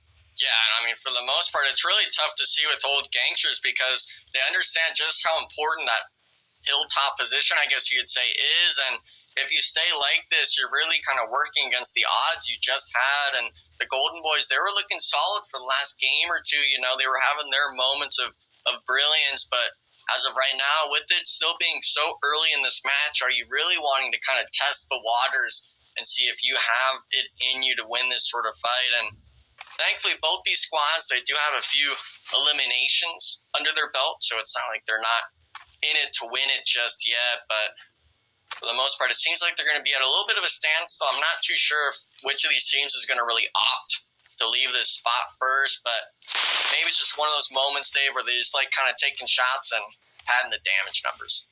At what point can we start to kind of count out teams from qualifying, though, the top 2? Yeah. Enigma? I mean, we're at game number 3, the halfway point of today. At what point are we just so far behind the mark that it's just, impossible when it comes to being able to actually acquire the numbers needed to be in that top 2? I'm going to say after this game, so a couple of these teams, they really need to pull out all the stops here and really fight tooth and nail to get not only a winner-winner chicken dinner, but a winner-winner chicken dinner with a lot of eliminations going their way. So, Old Gangsters, 4 eliminations so far. They got the whole team up right on the edge of Mount Everest. We're starting to see some grenades get chucked out here. And Cardi almost losing their life right there. Still alive, trying to run away, and was spotted in the back. And there goes Kiddo as well. It is all falling apart right now for the Old Gangsters as the Golden Boys trying to get the squad wiperino. Yeah, it seemed like someone in the distance just made the Old Gangsters lose their comfort zone, hugging their cliff sides, and the Golden Boys able to pick up the remaining knocks. And if you're the Golden Boys, we just talked about, who has contention. The Old Gangsters has nowhere near the contention possibility of that top 2 compared to the Golden Boys. So seeing them come into this fight and really come out on top of it, make sure that they're not the ones on that sort of loose end of the stick, the shoe doesn't quite fit, so to speak. It's nice to see them because that means that's just one other team that these squads have to worry about of, hey, if this team gets that win, that 10, 12, even 15 elimination game, that propels them right back up into that top 2. And obviously, shout out to the observing team with getting us this map because we could really see that fight allows them to work for the mountain, one of the only prime real estate spots left in this zone, leaving the likes of the Old Gangsters, so like Golden Eagles on the north, and Titan Gaming to have to struggle to find their ways into these zones. And with every game, every sort of placement or even elimination point matters way too heavily. Exactly. As you stated, the Golden Boys, I think they're going to be the team right now, at least when I'm looking at the overall, are on like that cutoff, right? We got the Golden Boys currently 24 points behind second place, and then right behind them is Treon and Paul, 43. So that is the gap right there between 7th and 8th. So Golden Boys definitely have the opportunity to have a solid game, continue their game, that is, and hopefully get within range here come in their final matches of the evening because right there, Rushy flushing them out right there. Just as I was gassing them up. Regardless, all right, 6 eliminations. We just talked about how many points they're behind second place. I still think solid game all around. I did appreciate the aggression there to take over Mount Everest. But yeah, obviously not the way they wanted to go, but it was going to be extreme ice. The team currently in second place, trying to solidify themselves ahead of Dauntless, who are only 2 points behind them, Enigma.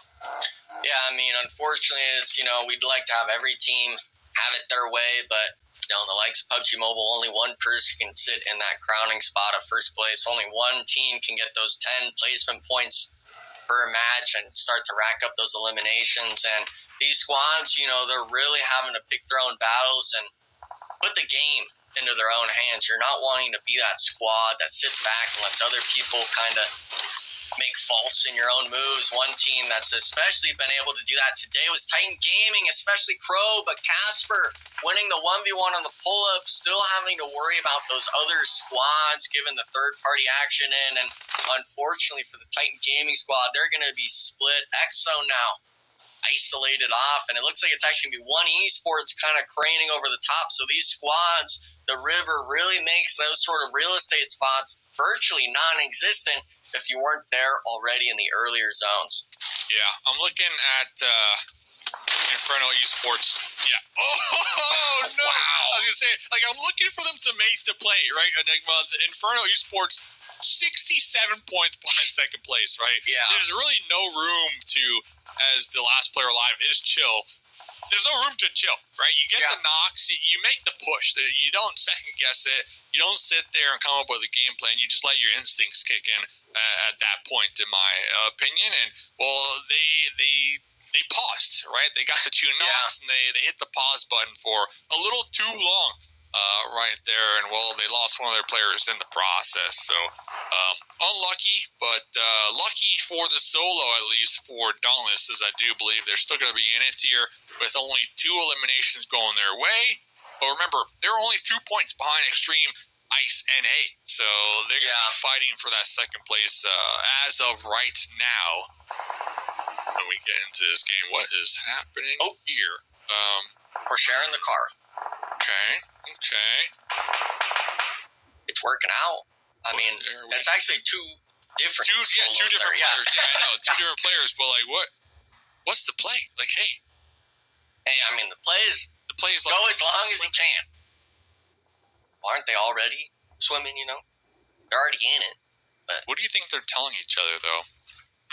Oh, there's another. They're just laughing. There's another player coming in. He's like, hey, it's a pool party. Hey, come over here, man. Cat God's throwing a grenade. Cat God is going fishing. Finally, we got some enemies out here. One esports to be exact. They're like, what is going? They're asking the same thing I'm asking. They're saying, what is going on over there behind that car? Well, they're going to try to start to throw some grenades and get some easy points. It'd be really funny, Dave. If the Dauntless solo, he's still alive on that north side. If he joins in, and then the people, there's a pool party. They're all just kind of having their own little chat discussion. It's crazy because the people in the shack that are just to their north side, who that right is, next Golden Eagles. There's a duo from Golden Eagles right there, just being passive as ever, and they're only 3 points behind Extreme Ice to claim their second place spot. So, missed opportunity without a doubt. I don't know if that's where you were going with it. Yeah.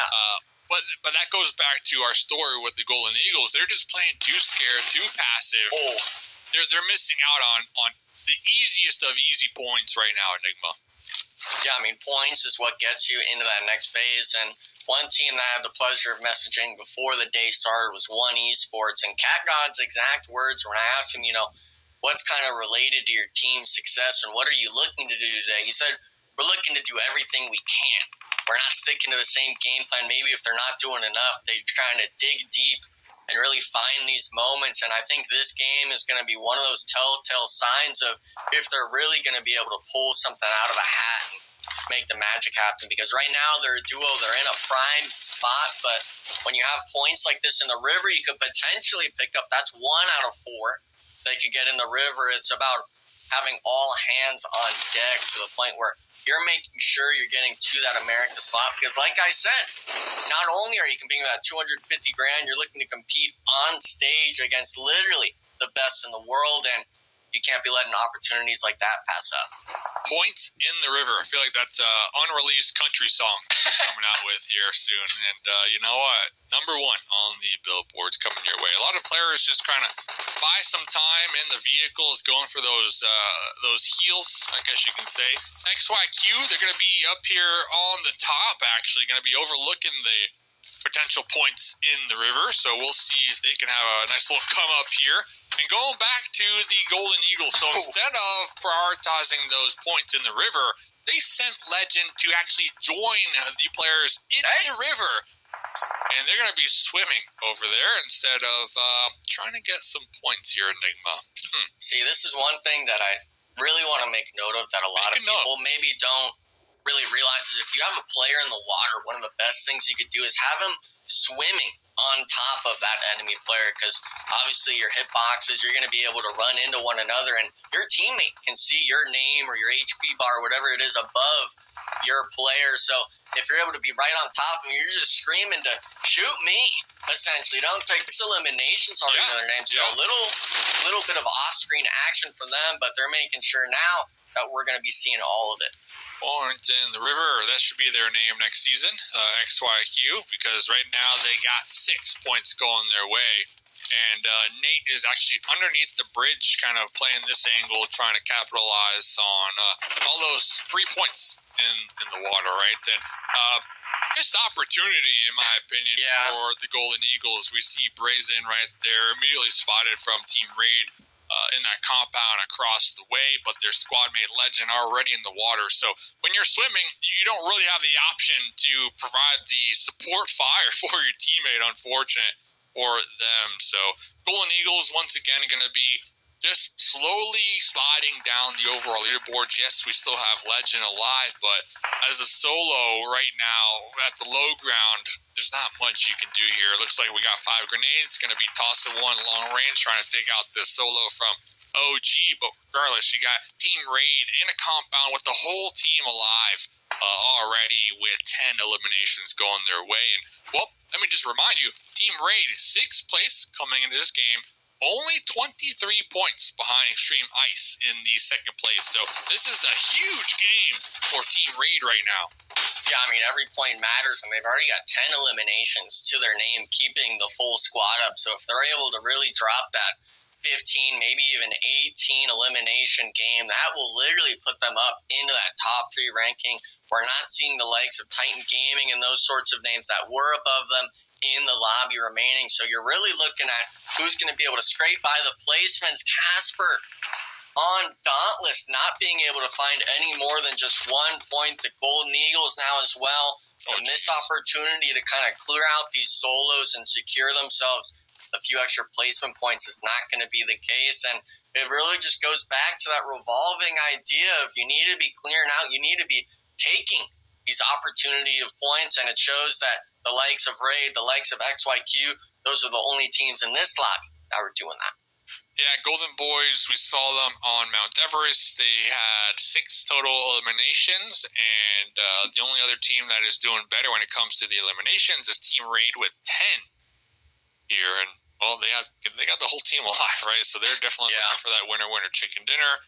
I see they got a couple of vehicles to also work with, and I don't see any of these solos really contesting them anytime soon, especially with the zone going their way. Normally we might see a couple of these solos kind of team up and all cover fire and crossfire the team that's in the center. But just the fact that there's so many different possibilities right now, I don't really see that happening. And Team Raid, they should win this game, Enigma. They should win it. Yeah, I mean, for the most part, I think the only way they throw this is if they start pulling out some solo plays and maybe sending them to the water or something crazy. 1v1 fight that is going to determine quite a bit, at least for the one esports squad, is them against the XYQ player, able to make it across the river, hold the Navy SEAL strat out, and is ready to take a 1v1. But I call it the Scuba Steve. What do you think about that? Scuba Steve. Well, why Steve, though? Just because it goes with You don't know Scuba Steve? Well, are you meaning like the old content creator? Oh, listen, there's only one Scuba Steve. I think I know who you're talking about now. That was a name I haven't heard, I think, since 2019, Dave. 2019? Back in like ESL days almost, where you would have someone that was with that name. I forgot what tag they used. I think it was just the Scuba tag they had as their team name. Instead of XYQ, it'd be Scuba Zuko. Scuba Zuko. I respect. You're making me feel old now. Blessed, dead center, as if they needed the help here. Another consistent game for Extreme Ice. Yeah, they only got 4 eliminations, but they still got a duo, so they're going to be looking at some consistent placement points. That's exactly what they needed. Only 2 points ahead of Dauntless, 3 points ahead of the Golden Eagles, so definitely a close game when it comes to the overall leaderboards, but they're still going to be getting these points out here, Enigma, and that's what's important. Every point matters. Obviously, there's still the Strangers BD solo. I don't think that team is going to have any chance, unfortunately, of making it into that top 2 contention. The point spread is just a little bit too much in my mind. But that's the thing, is there's teams like that in the lobby now where they're the spoilers now.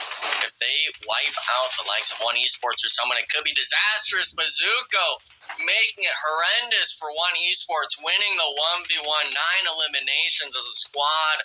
Unfortunately, Extreme Ice not able to make it on their rotation in. The likes of 4 Raid players scoping you down is just too much. And now this is the moment, Dave, I could see Raid finally leaving this compound and really making those solo plays, because at this point, like you said, every point matters. Sent 2 in that vehicle, and they got sprayed down quite well by Zuko. Going to be quickly making that U-turn fishy from across the way. Strangers BD with the Scar will be helping Zuko take some shots onto the squad mates of Raid. A lot of smokes. These smokes will be blocking their own sight lines here, but they still got the numbers advantage. They should be able to get the pickup here and hopefully pinpoint exactly where these solos are and take them out and secure themselves this winner chicken dinner with 2 more eliminations going their way. Yeah, if there wasn't as many smokes down on that sniper tower, I could have potentially seen it really being that 2 solos working as a duo against the likes of Team Raid. They're but dead center, so yeah, it goes right on top of that compound. I mean, there couldn't be a better blessing in PUBG Mobile than that. I mean, the blessings, they stop at some point for some squads. Fishy, gonna get naded out essentially to 1 HP, not gonna even make it to blue zone. Raid picking up another point, and now it's just Zuko running in the open. He's actually gonna give Raid the opportunity of getting this point. Is not gonna be able to get the thirst, but Team Raid, huge elimination game from them, definitely putting them back up into that top 2 potentially. Yes, sir. Team Raid 1000% needed that winner chicken dinner. Not to mention the 14 eliminations helping them big time to be once again like back into that conversation when it comes to the fight for second place. Remember, Titan Gaming, I sent that letter in the mail before that game started, so it'll be a little awkward if they don't qualify and they open up the mail in a week. It's like, what? We're invited. But yeah, I mean, huge game for Team Raid right there. Reflections. Yeah, massive game. And by the way, for what it's worth, I think that letter is still going to cash in just well because Titan Gaming still got. I mean, they still got 3 eliminations and they already had like a 20-point lead over second place. I think they'll be all right. Now, for Team Raid, though, again, biggest story there is 24 points, give or take, right, unofficially until we see the official scoreline. But I believe 14 eliminations, 24 points. They were at like 96, I believe, going into this. So had a little bit of catching up to do to Extreme Ice, but I think they might have done it. If not, they're very close to overtaking Extreme Ice. So Team Raid comes out of nowhere. Great game 1, 8 eliminations, second place, and then obviously winning game number 3. So Erangel seems to be their map, which Enigma is a scary prospect for everybody who's trying to be top 2, more specifically try and lock in that second qualifying spot outside of Titan Gaming, because Team Raid, Erangel, they got it on lock. Yeah, I mean, it just shows for not that, when you discredit one of these squads, they could definitely just creep up and say, hey, we're still in the running for this. And if you're the likes of Titan Gaming, if you're the likes of Extreme Ice, you're not wanting another name in the mix. You don't want someone else's tag in that hat for them to pull out. And it really comes down to these moments of these games where, yeah, maybe you weren't in that top 3 finish, but were you able to pick up some elimination points? Were you able to scrape by maybe with some placement points? You got to be able to make the bad teams decent in these situations. And today especially, we've really seen some teams fall under that pressure. Without a doubt, and Golden Eagles is a good example of that. They get 2 eliminations. They should have woken up on game 3, but they didn't. So now it's got to be the back end of the 3 map. Still very much in it. For you Golden Eagle fans out there, still very much conversation. Cacaws are loud, all right? The wings are clipped a little bit, but they're still flying. They're fluttering. 24 points for Team Raid. That is massive. And on the overall leaderboard, I'm sure they're going to be up there and probably in 3rd place. But XYQ, for what it's worth, I don't think they have a chance, Dave, to break into top 2, but they've had one heck of a day. Yeah, listen, might as well finish with a bang, right, and not be 16th or 15th on the leaderboard. Not only that, this is another opportunity for you as an individual player to get some good looks and maybe get picked up on a team who will be moving to that next stage. We always have these roster royales here in North America, and players are always getting picked up. Heck, in Wancho's case, dude became a coach, right? And now he's back to playing. So you never know. You could be one of these players who just shows up here on the last day, even though your team does not qualify.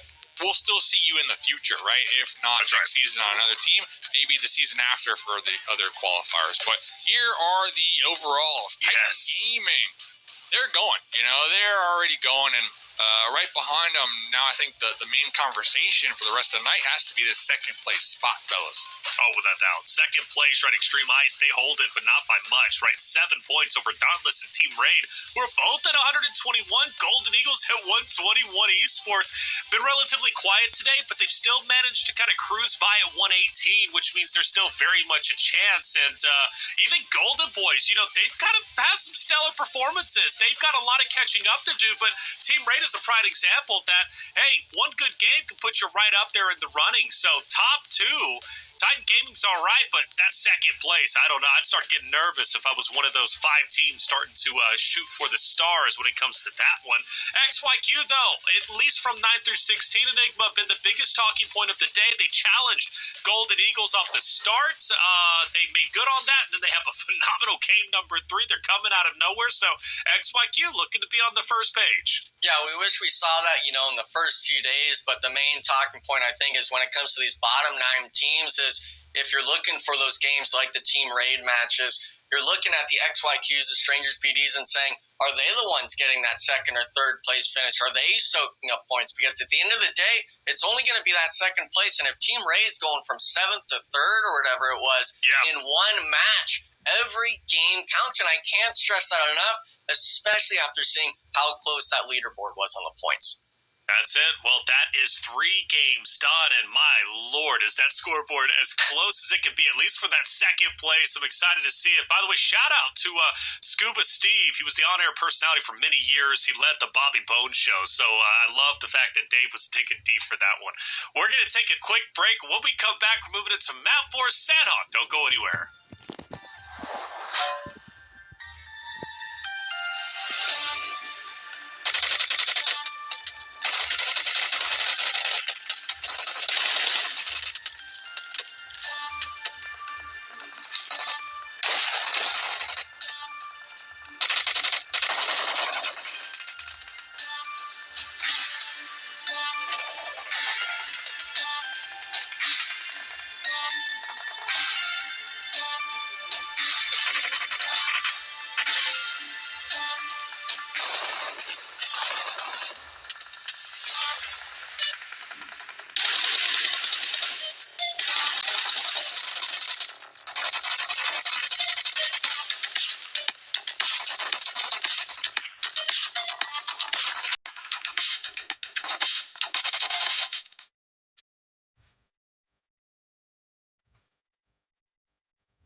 to the final day of the 2024 PMSL America's North America Qualifier. I'm Taylor Reflections Noble, joined by Enigma and Mustache Dave. We have officially passed our halfway point, about to hop into map number 4, Sandhawk. The only time you see Sandhawk throughout the day, but it's been an impactful one, especially now, Dave. I mean, we're talking, seriously, what is it, just 5 point, not even like 6 points from Extreme Ice on down. It's as close as you could possibly get. Sandhawk, you might not be a good team here, but you better be a good team today, because you're going to need all the points you can get.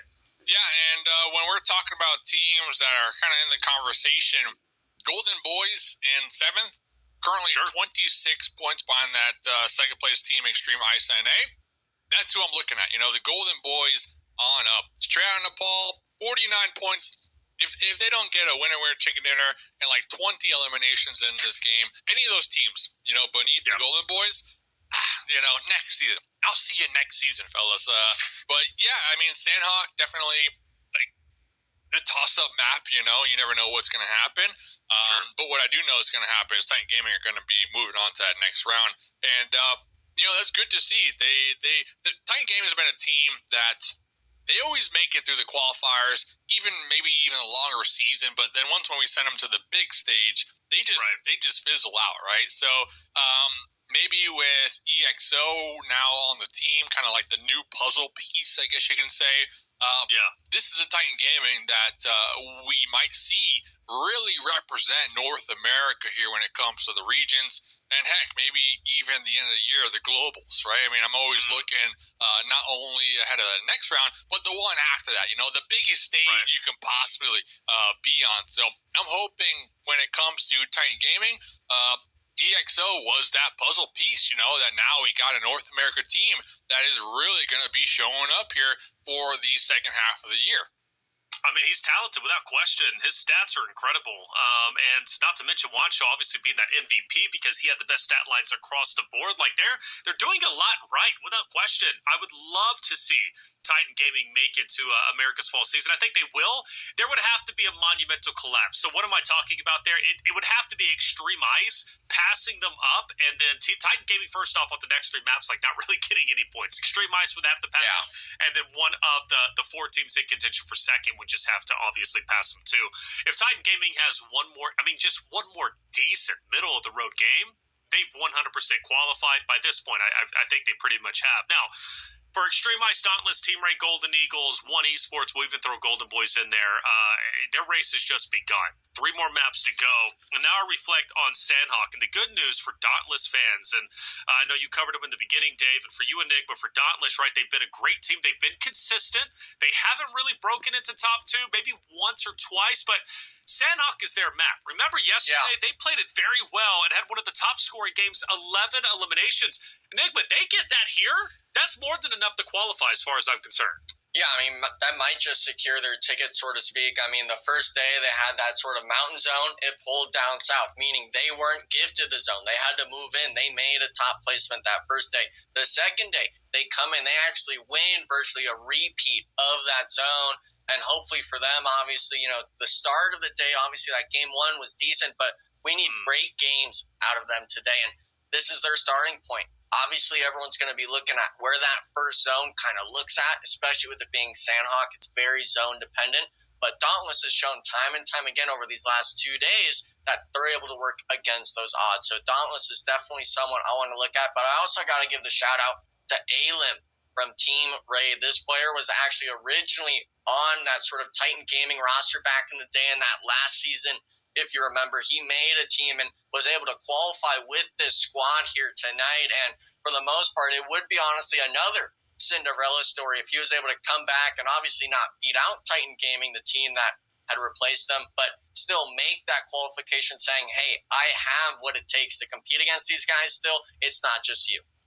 Yeah, Team Raid's been out of this world, Dave. Like, I'm looking at the stats for them. They've got 3 players on the elimination leaderboard, and that speaks volumes about their final day because, again, you can have a strong day 1, day 2, but it really is that final day that culminates into you becoming, you know, obviously a team to move forward, one of the top 2 to play in the fall season. So for Team Raid, they come out of nowhere. They weren't a big talking point throughout the first 2 days, Dave. What have they done today that's impressed you and made you, you know, kind of pause and say, these guys, they could very well qualify. Yeah, well, I think day one, day two, they set themselves up to be one of these mid-pack teams within reach, right? And I think that's very important because come final day, now they just get some eliminations. I think, game one, I'm trying to look here, game one, how many? They had 8 eliminations, so that's a great start. Sure. Game two, looking at the eliminations, 6, and then, of course, we just saw this last game, 14 eliminations. And Team Raid in particular, to kind of answer your question, compared to other squads, they're kind of giving me like Dauntless vibes. And what I mean by that is they're one of few teams in the lobby who are actually playing this as a team game and playing close, grouped up together as a cohesive unit compared to just all out on your own individual missions. So I think the secrets to success for Team Raid is just playing together as a squad, honestly. Well, to add all those up, by the way, 28 eliminations. They lead as a team over everybody.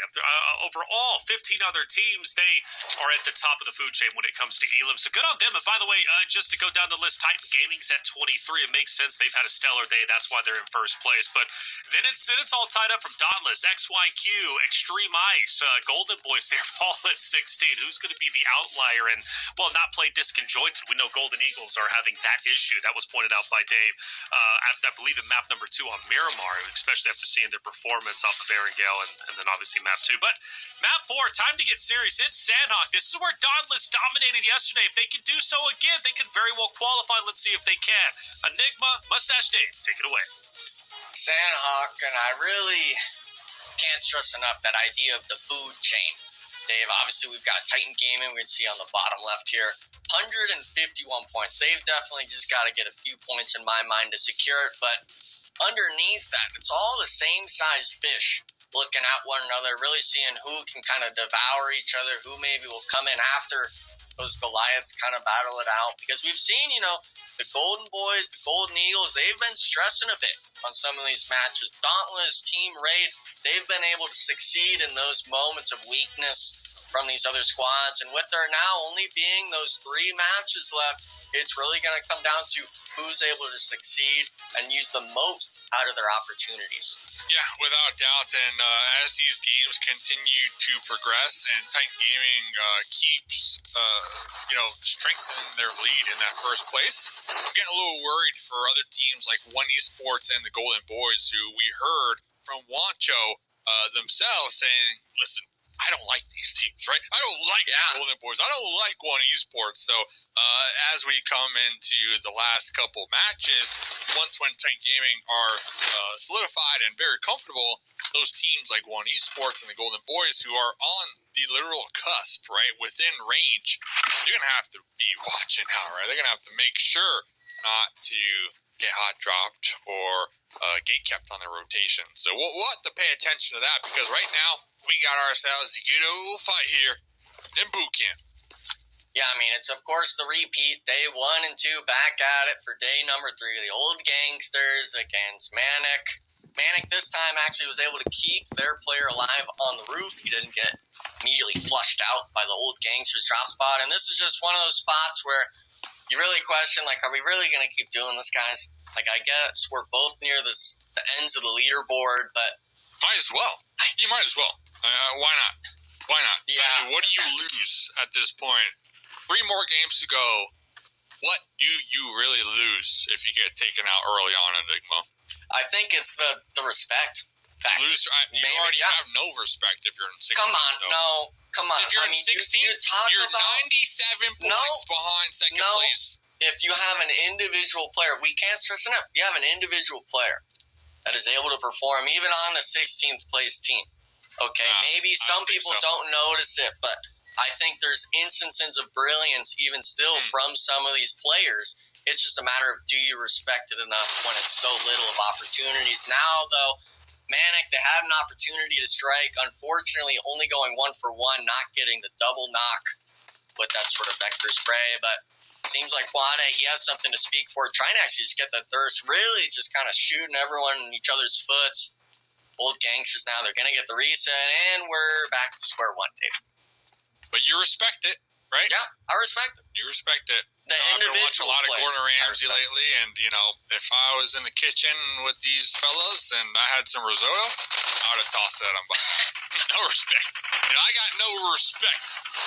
Strangers BD also showing up. Another team.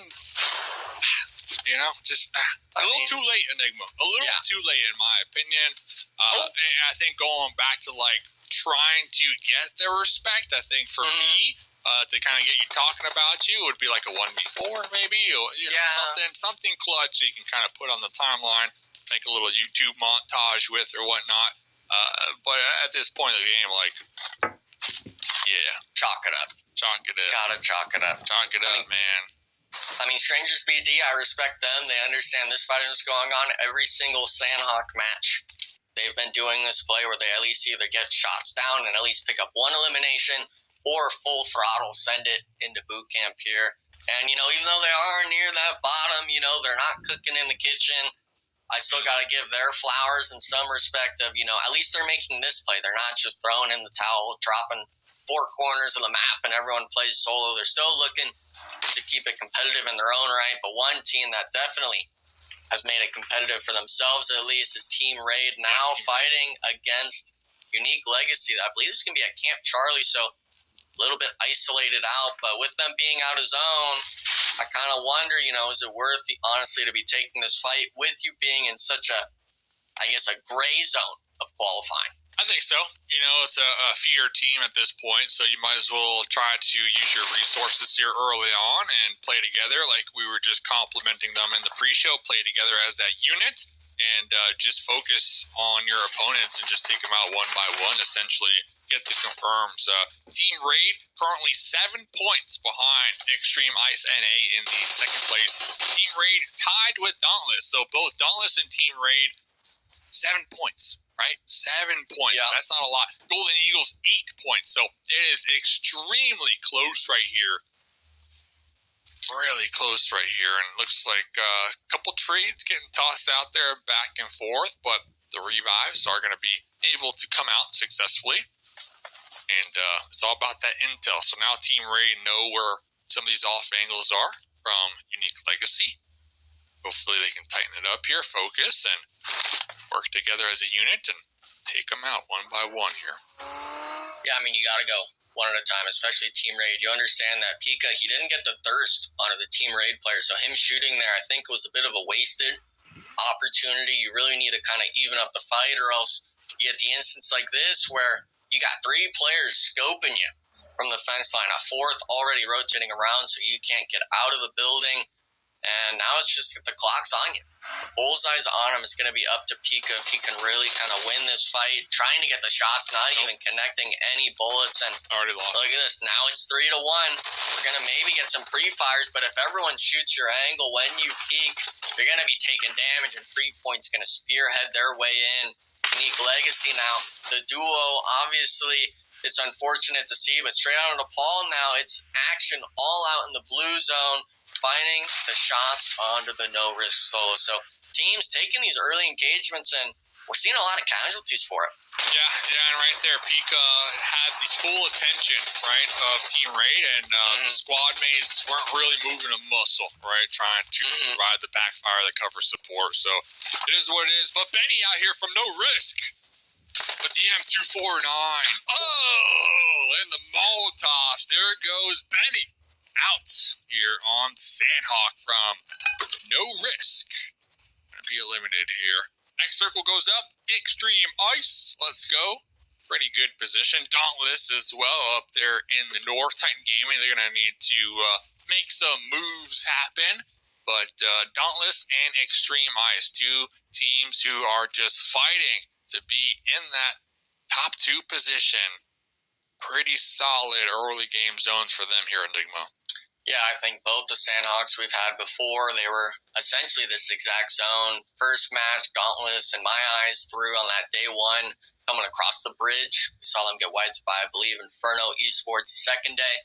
They didn't make that same mistake. They were able to make it across the river and actually give themselves that fighting chance, securing themselves a first place. And today even, they've got to really replicate that same sort of, movement play. Titan Gaming as well. They had a stellar rotation and third-party action yesterday coming into these matches. And yeah, obviously Titan Gaming has that buffer, but if it's 2 or 3 of the same teams coming into the last 3 games, getting up in that placement, and Titan Gaming drops maybe the 1 or 2 point markers, they could potentially be losing their spot at Americas. And that's the team where they wanted to dominate this. They wanted to make sure they were first to show that they still have what it takes to compete in that Americas next stage of the tournament. But not going to discredit them just yet. I haven't seen any of them been knocked yet, but with zones like this, I could really see anything happening on rotation.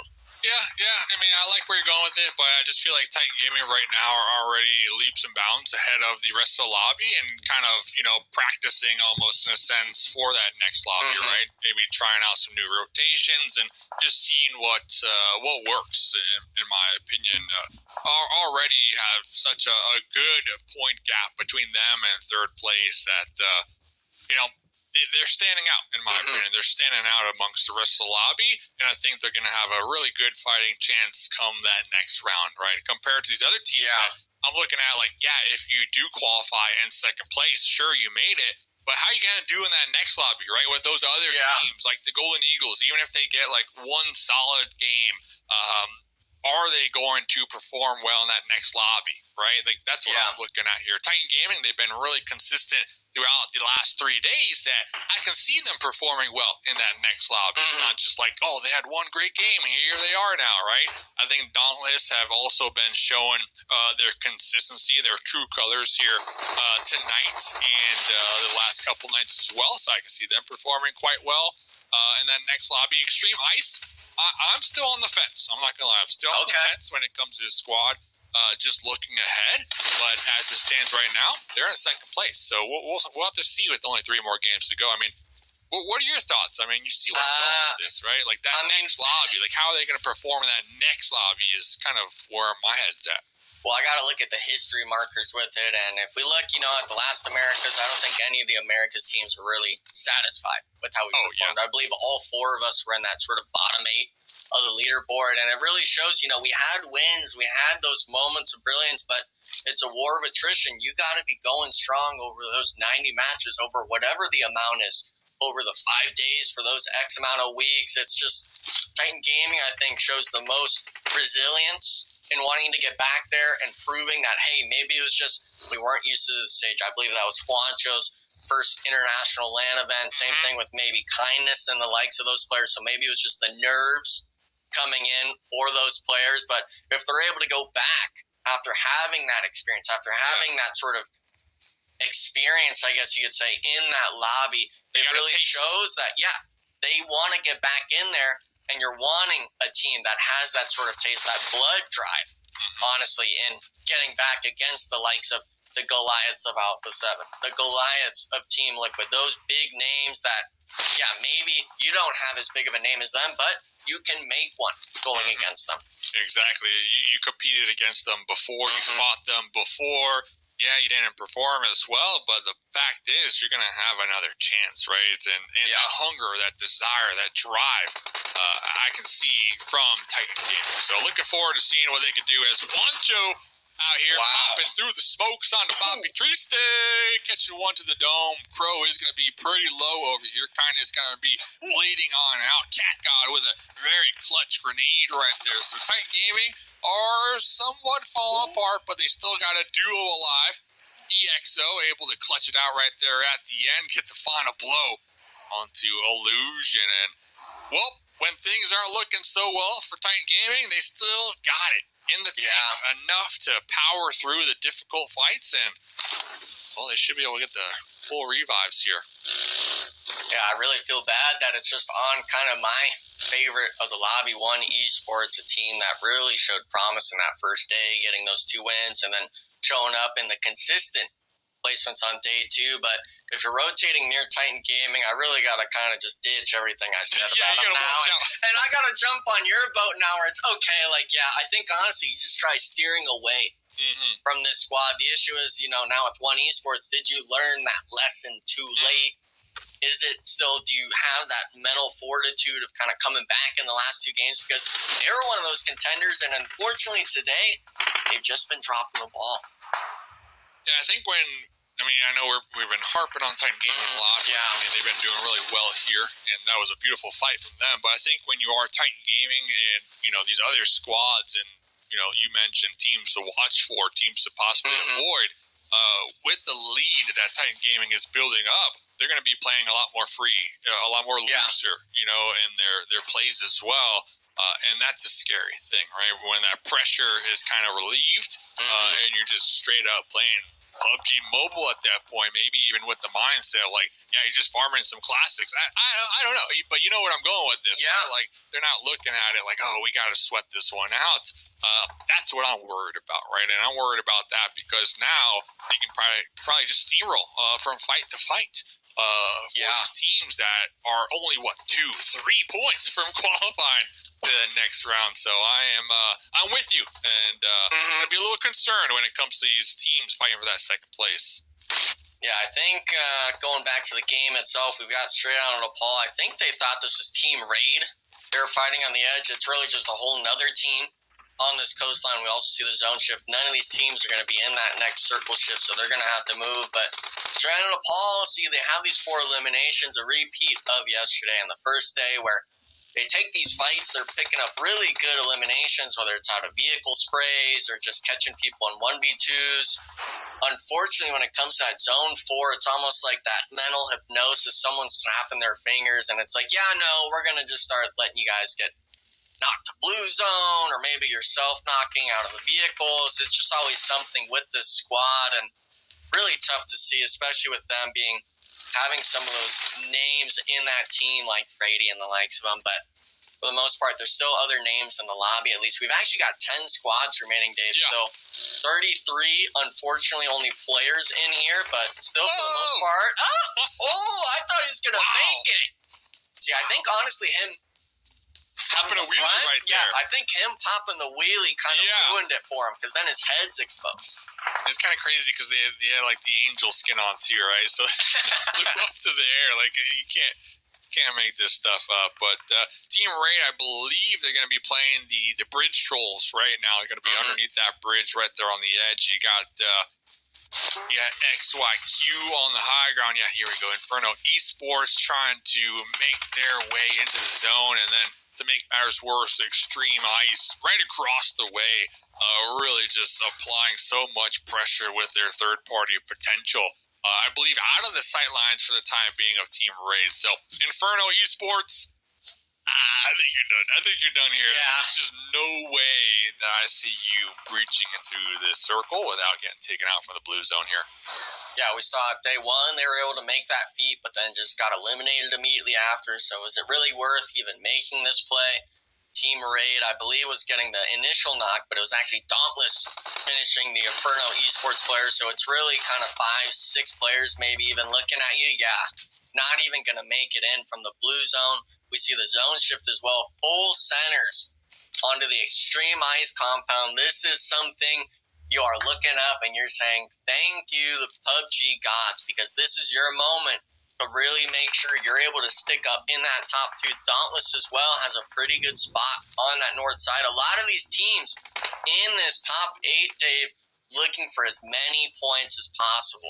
Yeah, and this is the game for the Golden Eagles to really get back into the conversation. They got a soft little 4-man split over there on the edge, but they're in a nice position to gatekeep these squads on the rotate, like the Golden Boys and Titan Gaming. So they're really going to need to have their communication, their comms on point, and they're going to be able to hopefully work together as a team and crossfire, cover fire each other to come out on top here, as now we're going to be seeing the Golden Boys looking to crest over the hill. They're going to be getting third-partied from behind, but the Golden Eagles, they're missing these points here at Enigma. They're getting third-partied from Titan Gaming, but these are points that I am seeing just slip through the fingers of the Golden Eagles. Yeah, they should be peeking over this and really kind of just laying down the law of the land from the high ground, but that's not going to be the case. It's really just this passive play. They have maybe just a mental block of being too scared to really make moves themselves. But at least they're playing a 2-2 split now, right? Not like in game 1, game 2, where they're kind of off on their own. At least they're playing a little more grouped up together, and that's what I like to see. They're using their bad games as learning experiences and improving as the night progresses. Yeah, I mean, that's kind of what you want, especially on the last day.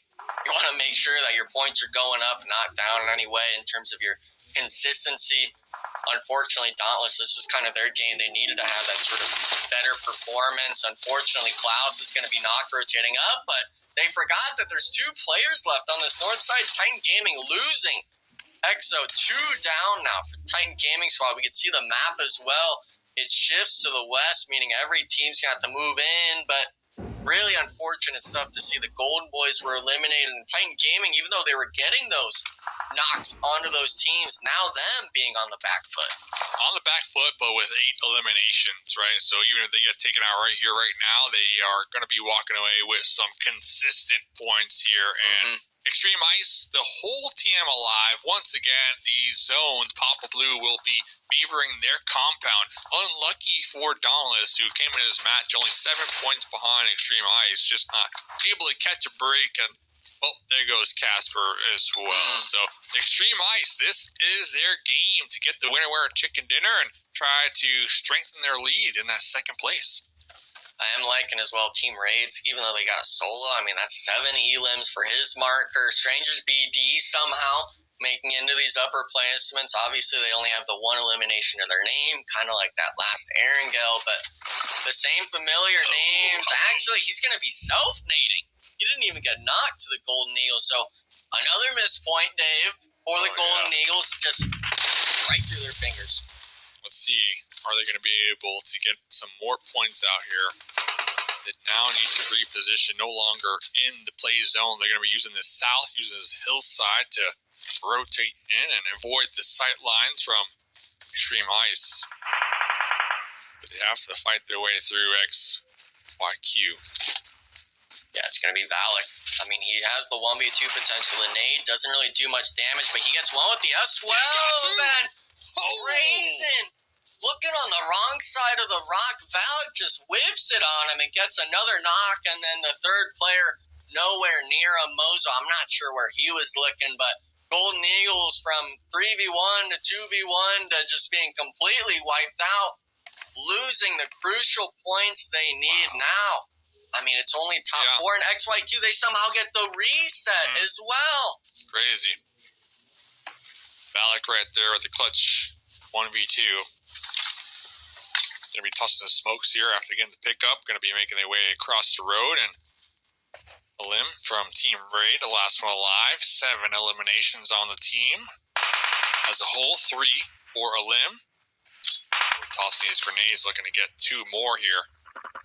And you know who's just laughing this whole time is Extreme Ice in their compound. Just straight up chilling. A limb with a nice knock on to Valak.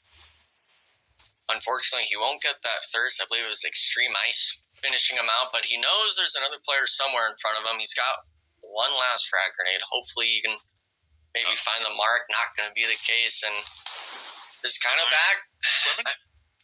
I mean, maybe he can get the placement. I'm not sure. I don't think that Spire in the water is really in play, but I mean, look at this. Maybe there's a potential if Crow can maybe fish out Robert here. He's going to be standing up, going for the shots, and not finding it. This kind of a game of cat and mouse, Dave. You're honestly just looking for placements at this point. Yeah, Robert just straight up sending it right there. Lucky enough to avoid the sidelines from Crow. And there goes Crow. The Molotov forcing them right behind that boulder. Now we got 2 solos fighting it out here for an additional elimination point. Meanwhile, Extreme Ice looking for the win here. Zuko's been found, I guess. Alim's the one making noise, so it's kind of up to Extreme Ice. Who do they want to really eliminate first? Got all 4 players up. Obviously, you want both those eliminations, just 2 extra spots on it. Zuko full swings it. A bit of a butcher on the end, but still gets the 1v1 down. And now at the 1v4, Extreme Ice makes light work of him, Dave. Great game. Winner, chicken dinner on the map of Sandhawk. Extreme Ice, I believe, dropped that runes, by the way. Had to make a hop and a skip up there towards the shoreline, and that was it.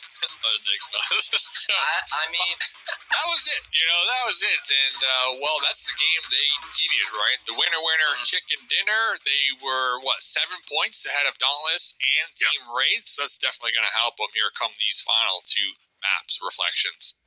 Yeah, I was getting excited for Team Ray because I'm like, oh, they are about to make some big upsets, and then Extreme Ice just held on. And I like that, and I respect that, because when you think about moving forward to the America's Fall season, you're going to have stiffer competition. As I said yesterday and the day before, it's only gets harder from here, right? It's not going to become any easier, so you need to be able to take those stressful moments where your back is against the wall, you're just mere points away from potentially being passed up, and hold on tight. Extreme Ice did exactly that.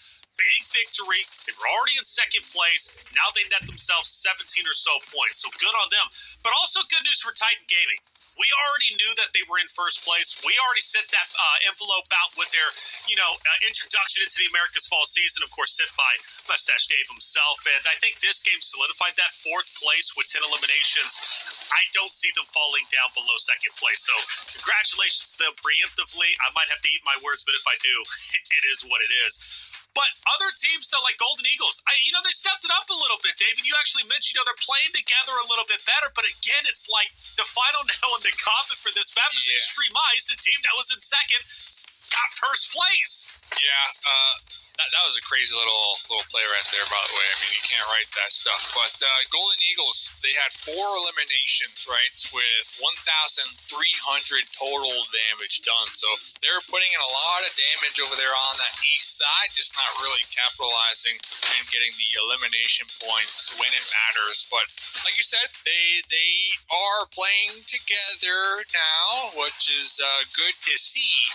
But is it too little too late? And right there, that play, prime example of a little miscommunication when it comes to timing. When you're pushing a player behind a boulder, you want to do it at the same exact time from both angles to get that crossfire. But instead, they slightly mistimed it and it went one at a time, allowing Valak for the 1v2. I mean, it is unlucky. But, hey, talking about lucky, here it is, the zone right here. Dropping runes and crossing the road, and well, the eliminations come to you, right? They definitely do. Well done, Extreme Ice. Give the credit where credit is due. That's 17 total points. You'd love to see that. Now, XYQ. Want to talk about them for a second, because they have had Golden Eagles number basically all day long. And it's interesting because yesterday was Inferno Esports, who was like kind of being the reaper for Golden Eagles, but they still recovered. But today, XYQ has been all about Golden Eagles from map 1 to now map number 4, and they have been talking trash to each other in the game chat. I mean, they have been going at it. So Golden Eagles picked the fight, and it's resulted in them dropping down to 4th place. You hate to see that because they've done so well, and then they just picked the fight with the wrong team. They now sit at number 4 with 127 points.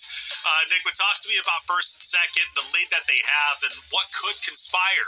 That's not the right word, but either way, we'll move forward with it going forward for the next 2 maps. I think Titan Gaming is the only one out of those top 2 where they could really start looking down the board and saying, who do we want next to us on stage? Extreme Ice, even though they've got that 12-point buffer between them and Team Raid, I don't think they're secured that much essentially just yet, but the likes of the teams below them, looking at Dauntless, I'm looking at One Esports, even the Golden Boys, today has not really been their day.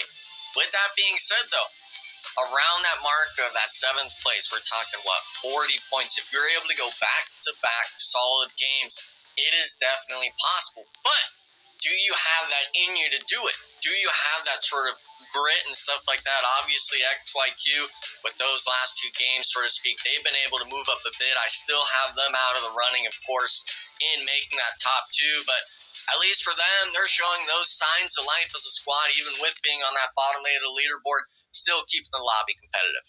Hey, you always got to have that dog in you if you want to reach up and become a champion. All right, Dave? I know we love our dogs, as too. Enigma put it. It's got to have the respect, baby. RESPECT. That's what it means to me. Dave, though, come on, seriously, this whole XYQ Golden Eagles thing is just wild. I want to talk more about that when we come back for break, because they are just going at it, and it's so wild. Why throw it away? Why throw it away on the final day when you're just mere points away from qualifying? But, hey, it's not my decision. I'm just hosting this thing. We're going to take a quick break. When we come back, 2 maps remaining. We'll be heading into map number 5, Miramar. Don't go anywhere. Ladies and gentlemen, BMWC champions, Alpha 7 Esports!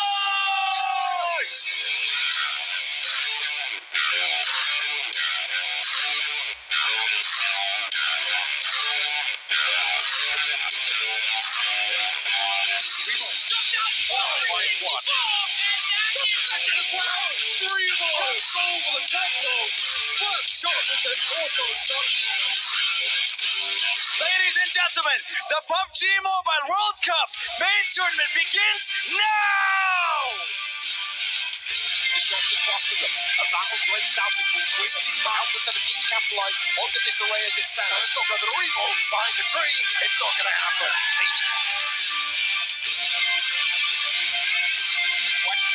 They're down in 13th place. They got to close it out here. It's up to them all. That's the opportunity to make up the goal.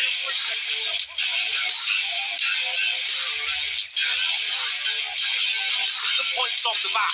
Alpha 7 to the 7 takes themselves.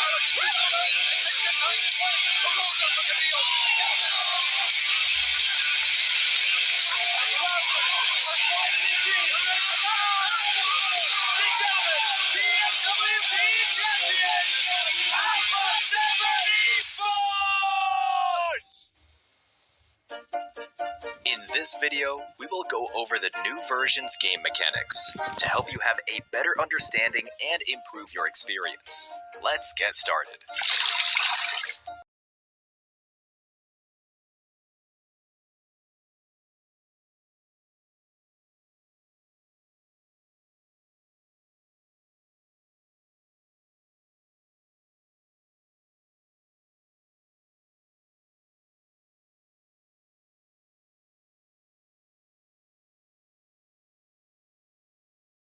Really focusing one esports on that Sandhawk match when we saw him fighting. Taylor noted it earlier on in the broadcast that maybe they have something against them. Obviously, XYQ's got a bone to pick with some heads. I'm really interested in seeing who all has kind of that spider web of bad blood and who's really going to try to capitalize on those moments.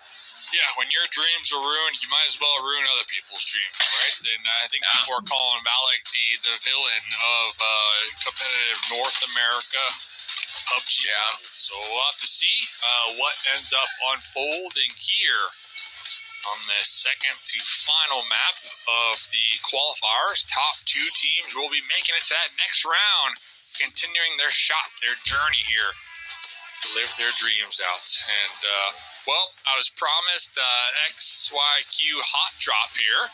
I see them in San Martin. Okay. And it looks like Valak the only one on the trail of Kiddo from OG. I guess the teammate's not getting the memo. But hey, at least Valak is showing up here, living up to their name. Yeah, I mean, it looks like he's forced in the 1v1 too. I'm not sure doing it with no vest or helmet's really the right play, but kind of the idea with it. XYQ, of course, they've had not really that many brilliant moments out of them. We've actually been seeing them on the worst end of it in a lot of these kind of discussions or replays we get from them. But Valak himself, I mean, he's competed for however many seasons. It's got to be at least 5 or 6 of these tournaments in a row. He was back to back, I believe, for PMPL qualifications with his original squad. Unfortunately, with that last PMSL qualifier, they fell short. And now here, you know, it's really just tough to see his squad kind of going from greatness to nothing almost. Thankfully for them, they will actually pick up the OG Kiddo player you were noting. That squad was kind of chasing down, but for XYQ, you know, you really wish the story ended well better for him. When are we bringing back Enigma Fan Club? Oh, people because always ask me. If you are in the market, I got some possible pickups, you know, with individual players who have been performing pretty well in this weekend event. We got Hayes M from KR, currently 9th overall in the tournament when it comes to total damage done. Right, so possible pickup right there. AJ from straight out of Nepal, number 14 when it comes to eliminations, and number 12 for total damage done. So we got some highlightable players who their team might not be in the conversation, but as an individual, you're up there on the top damage. I mean, you love to see it. So Enigma Fan Club next season? Question mark. Listen, I'm triple down and on the respect thing. Now I'm going back to it.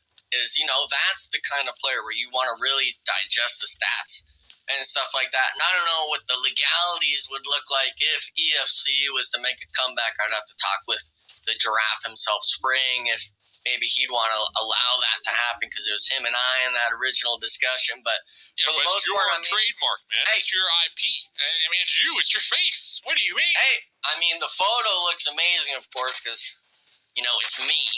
But for the most part, maybe on the jersey it wouldn't look as clean. I'm not too sure. We'd have to still work that away. But, this is back to that squad. AJ, the player you literally just noted, Dave. AJ. Still putting stuff up in the elimination feed. This is one of those moments where maybe someone doesn't make the event when they qualify. Maybe they can't go to it for personal reasons. And they got to say, hey, we got to bring in someone from the qualifier. Their first instance is going to be, okay, let's pull up the stats. They're going to see AJ. They're going to see someone. Pull up the stats. Pull up the numbers, because the numbers don't lie, Dave. We can see who's putting in the work and who's not. Real quick, talking about pulling up, I want to pull up Dauntless because they are 1,000% hunting down our bottom team in the lobby, Manic. They saw them in the plane path, the drop, Manic trying to go all the way to the corner of the map in runes. I mean, yes, there's a runes on your bar, just in case you didn't know. But Dauntless are straight up sending it here, trying to hunt them down. This is something else. Dauntless, they recognize they're in 5th place. They're 21 points behind that second place, that golden ticket. They need all the points possible. For them to be going this far out of their way to try to take out Manic here first. Oh, no! Don't get thirsted. Didn't get thirsted, though. Didn't get thirsted. We're still good. We're still okay. Okay. We're still okay. But this goes to show you just their heads-up play with knowing where teams drop and just kind of recognizing the plane path and the possible enemies and who might be over there. So this comes to show you like that experience that some of these players might be contributing to the squad here tonight. Yeah, and that's kind of that mentality change. They were that squad that really just wanted to stay put on their drop spot in that first zone, really eat the blue zone damage. But this time around, they're like, yeah, we know if it's a different team, it's going to be one of the weaker teams that lands next to us on a map like Miramar. Let's go out and look for them. Now, they're not fighting them near the zone. They're still isolated out, so there's no third-party potential. So really nice stuff to see out of that squad. And with them being, of course, really only developed about a week ago, it's really just nice stuff to see from them. I'm not sure if it's the experience from Tensa or the longevity from Klaus or even just Bob coming in and recognizing, hey, this is the play we should be looking at. Even if it doesn't work, we can still play our game plan. But one team that's been trying to stick to their guns was the Golden Boys, picking up elimination on the Unique Legacy squad. And that's one of those teams, where they're going to need a pop-off performance if they want their name back in the mix. But with only 2 games left, it's really got to be that back-to-back pop-off for you to breach into that top 2. Yeah, Golden Boys currently 38 points behind that second place, so they'll need back-to-back, but also they'll need Extreme Ice, Team Raid, to not really do that well either, right? So there's a lot of factors involved with that. When it comes to Golden Boys with 38, so when we're looking at teams with maybe more of a realistic shot who are being proactive here this game, I have to say it's Dauntless, right? We see them on the hunt. 21 points behind that second place spot, and they know, they know what they got to accomplish here, and it's a tall ask, but at least they're attempting to do it, and that's what you love to see, Enigma. Yeah, I mean, they came back in that 4-5 yesterday, really gave themselves that position to aim for these top 2, and obviously they're looking to repeat that in 5 and 6. I think today they've been a little bit under it for their performances, same with the one esports squad, but we're seeing the difference between those two, right? It's Dauntless the one trying to make moves. Some of these other squads, they're leaving it up for other teams to take the notions. And we've seen time and time again, the ones that make these decisions when the pressure's on like this are usually the ones that come out on top with the zone shift like this as well. Dauntless will not have to stress too much about taking a fight out here in the zone if need be. And the rest of these teams, I'm seeing them kind of take the same similar spots they've already played. And if you do the same thing over and over, at some point someone's going to change their strategy and they're going to start catching you off guard. Going back to the Enigma fan club, what would be one player that you would pick up? One player from this lobby that you would pick up that's not qualifying. Not qualifying? Yeah, so no one from Titan Gaming. Okay. No one from Titan Gaming. I'm kind of liking Poppy Triste. I don't know if it's because I like saying his name or whatnot, but that squad itself, I feel I could maybe take 2 or 3 of them just in the mindset of, I really enjoy seeing that team play. It's not really as flashy or as independent as stuff. They like playing together as a squad.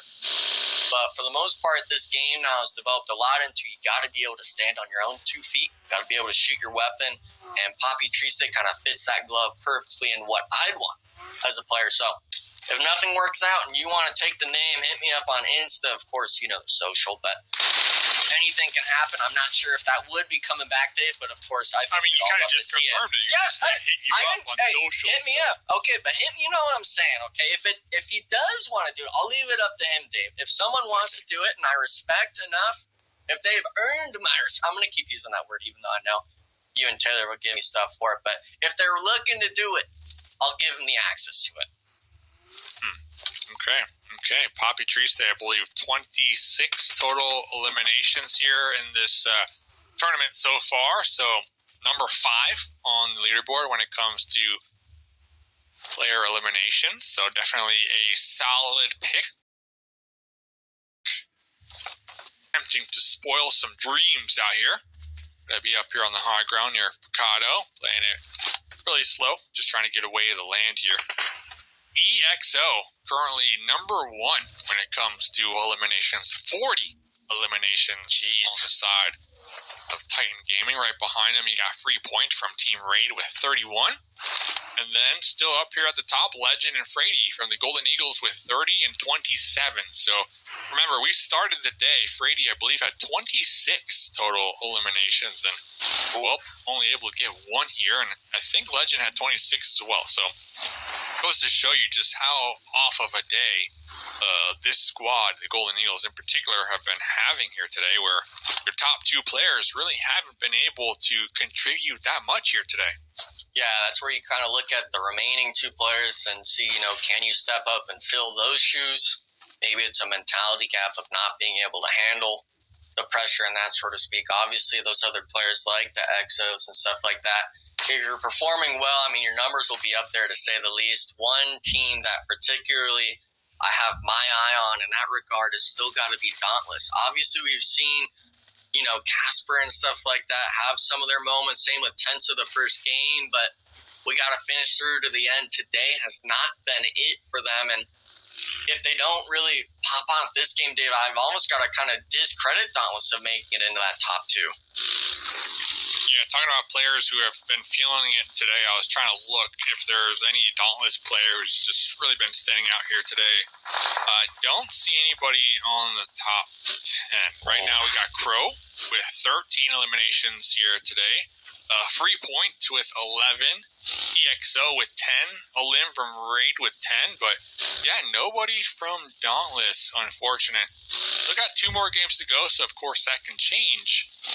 But just goes to show you, like, when one of your players is just having an on day, how much that can contribute, right, to your total points. So it's like Dauntless and Golden Eagles are going to be in a potential engagement over here in Power Grid. It's a big fight for both of these teams, trying to fight for that second place position. Yeah, I think it's just a lot of this warehouse play. Klaus and whoever it is, Tensa and Exum are going to have to really be making moves here, getting that sort of elements of surprise being here before them. And these 2 squads, they need to win this fight, but they need to win it with all 4 players up. We've been seeing too many times these teams, whether they win the engagement or not, they lose 2 or 3 players, not allowing them to really play comfortable the rest of the game. And with this being Miramar, them, even though they're on the edge of the zone, this spot could potentially be a great rotational point. If they win the engagement, it's just a matter of can they really do that. And if we're seeing buggy flips out in the distance today, that's kind of maybe the nerves are getting to them. But now we're really starting to see Golden Eagles will make their execution on the Dauntless, and it's going to be tense. So the first one tested downstairs, has the cover fire from his teammate. But look at that, Golden Eagles actually backed up and are just instantly pulling the nades. Little hesitation right there. Legend was inside the warehouse. Right around the corner was Tensa, but pulling back in third party from outside. And now Tensa vaulted through the windows, now on the outskirts of the building. Brady back against the wall. Looks like both squads kind of swapping positions here. Tensa about 1 HP. Shots again fired all across the way. And Titan Gaming rolling up with the third party. This is a huge fight right now when it comes to the overall leaderboards. And Titan Gaming taking out Dauntless and the Golden Eagles. 2 for 1. I mean, what does it matter if you're getting knocked if another team's just going to completely wipe you off the map? And, I mean, obviously Titan only got 3 of those, but it's like, was that ever worth it to slam? You look at the Golden Eagles, you look at Dauntless, and you could just pick apart questions of why did we even decide to do this?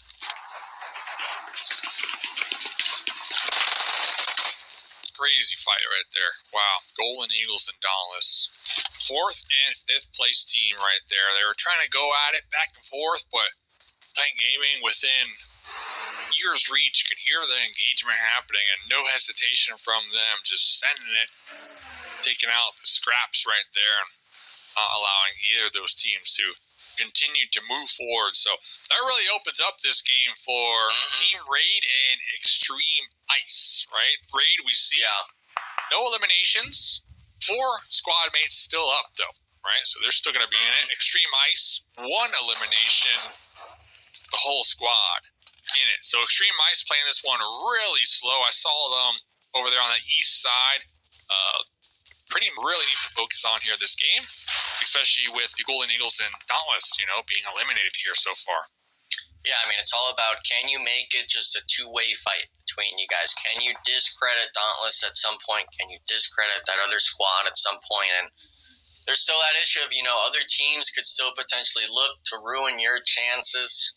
The likes of XYQ, with the likes of maybe even KR Esports or Manic, as we've seen them take those early game engagements on these maps. And with this, after this, Miramar, Dave, it's literally just one match. You have one Erangel left to really secure yourself that plane ticket to Brazil to be playing on stage. And some of these teams, they understand what's at stake. That's why we see the likes of Extreme Ice. That's why we see the likes of Team Raid realizing, hey, some of these teams might be making moves that they're not comfortable with. We're going to keep playing our game, it seems. And for them, it's been working out today. They're the most consistent in the lobby.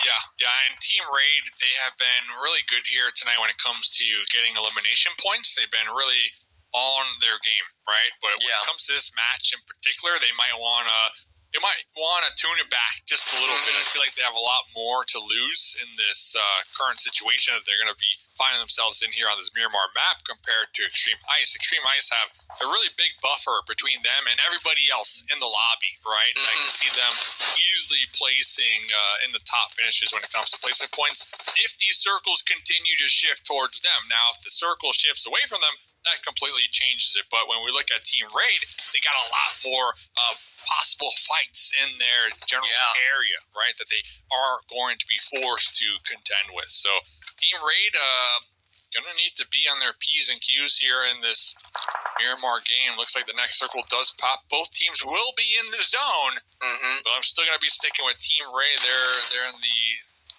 more dangerous position compared to their counterparts across the way. Yeah, the scary thing is if Titan Gaming was able to get a knock and thirst maybe onto a Team Raid player, they have the potential of saying, hey, this is a team that we don't want to perform well this game. They could look to force the fight, actually just go for that straight 4v4 at the compound.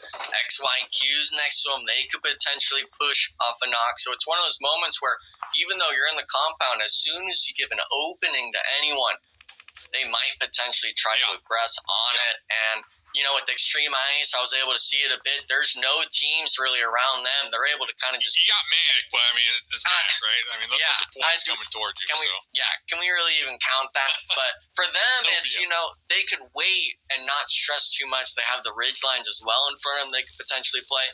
This western side is where all the action's at. It's just a matter of who decides to make certain plays, and unfortunately, some teams don't do well with those decisions because the decisions aren't in their hands.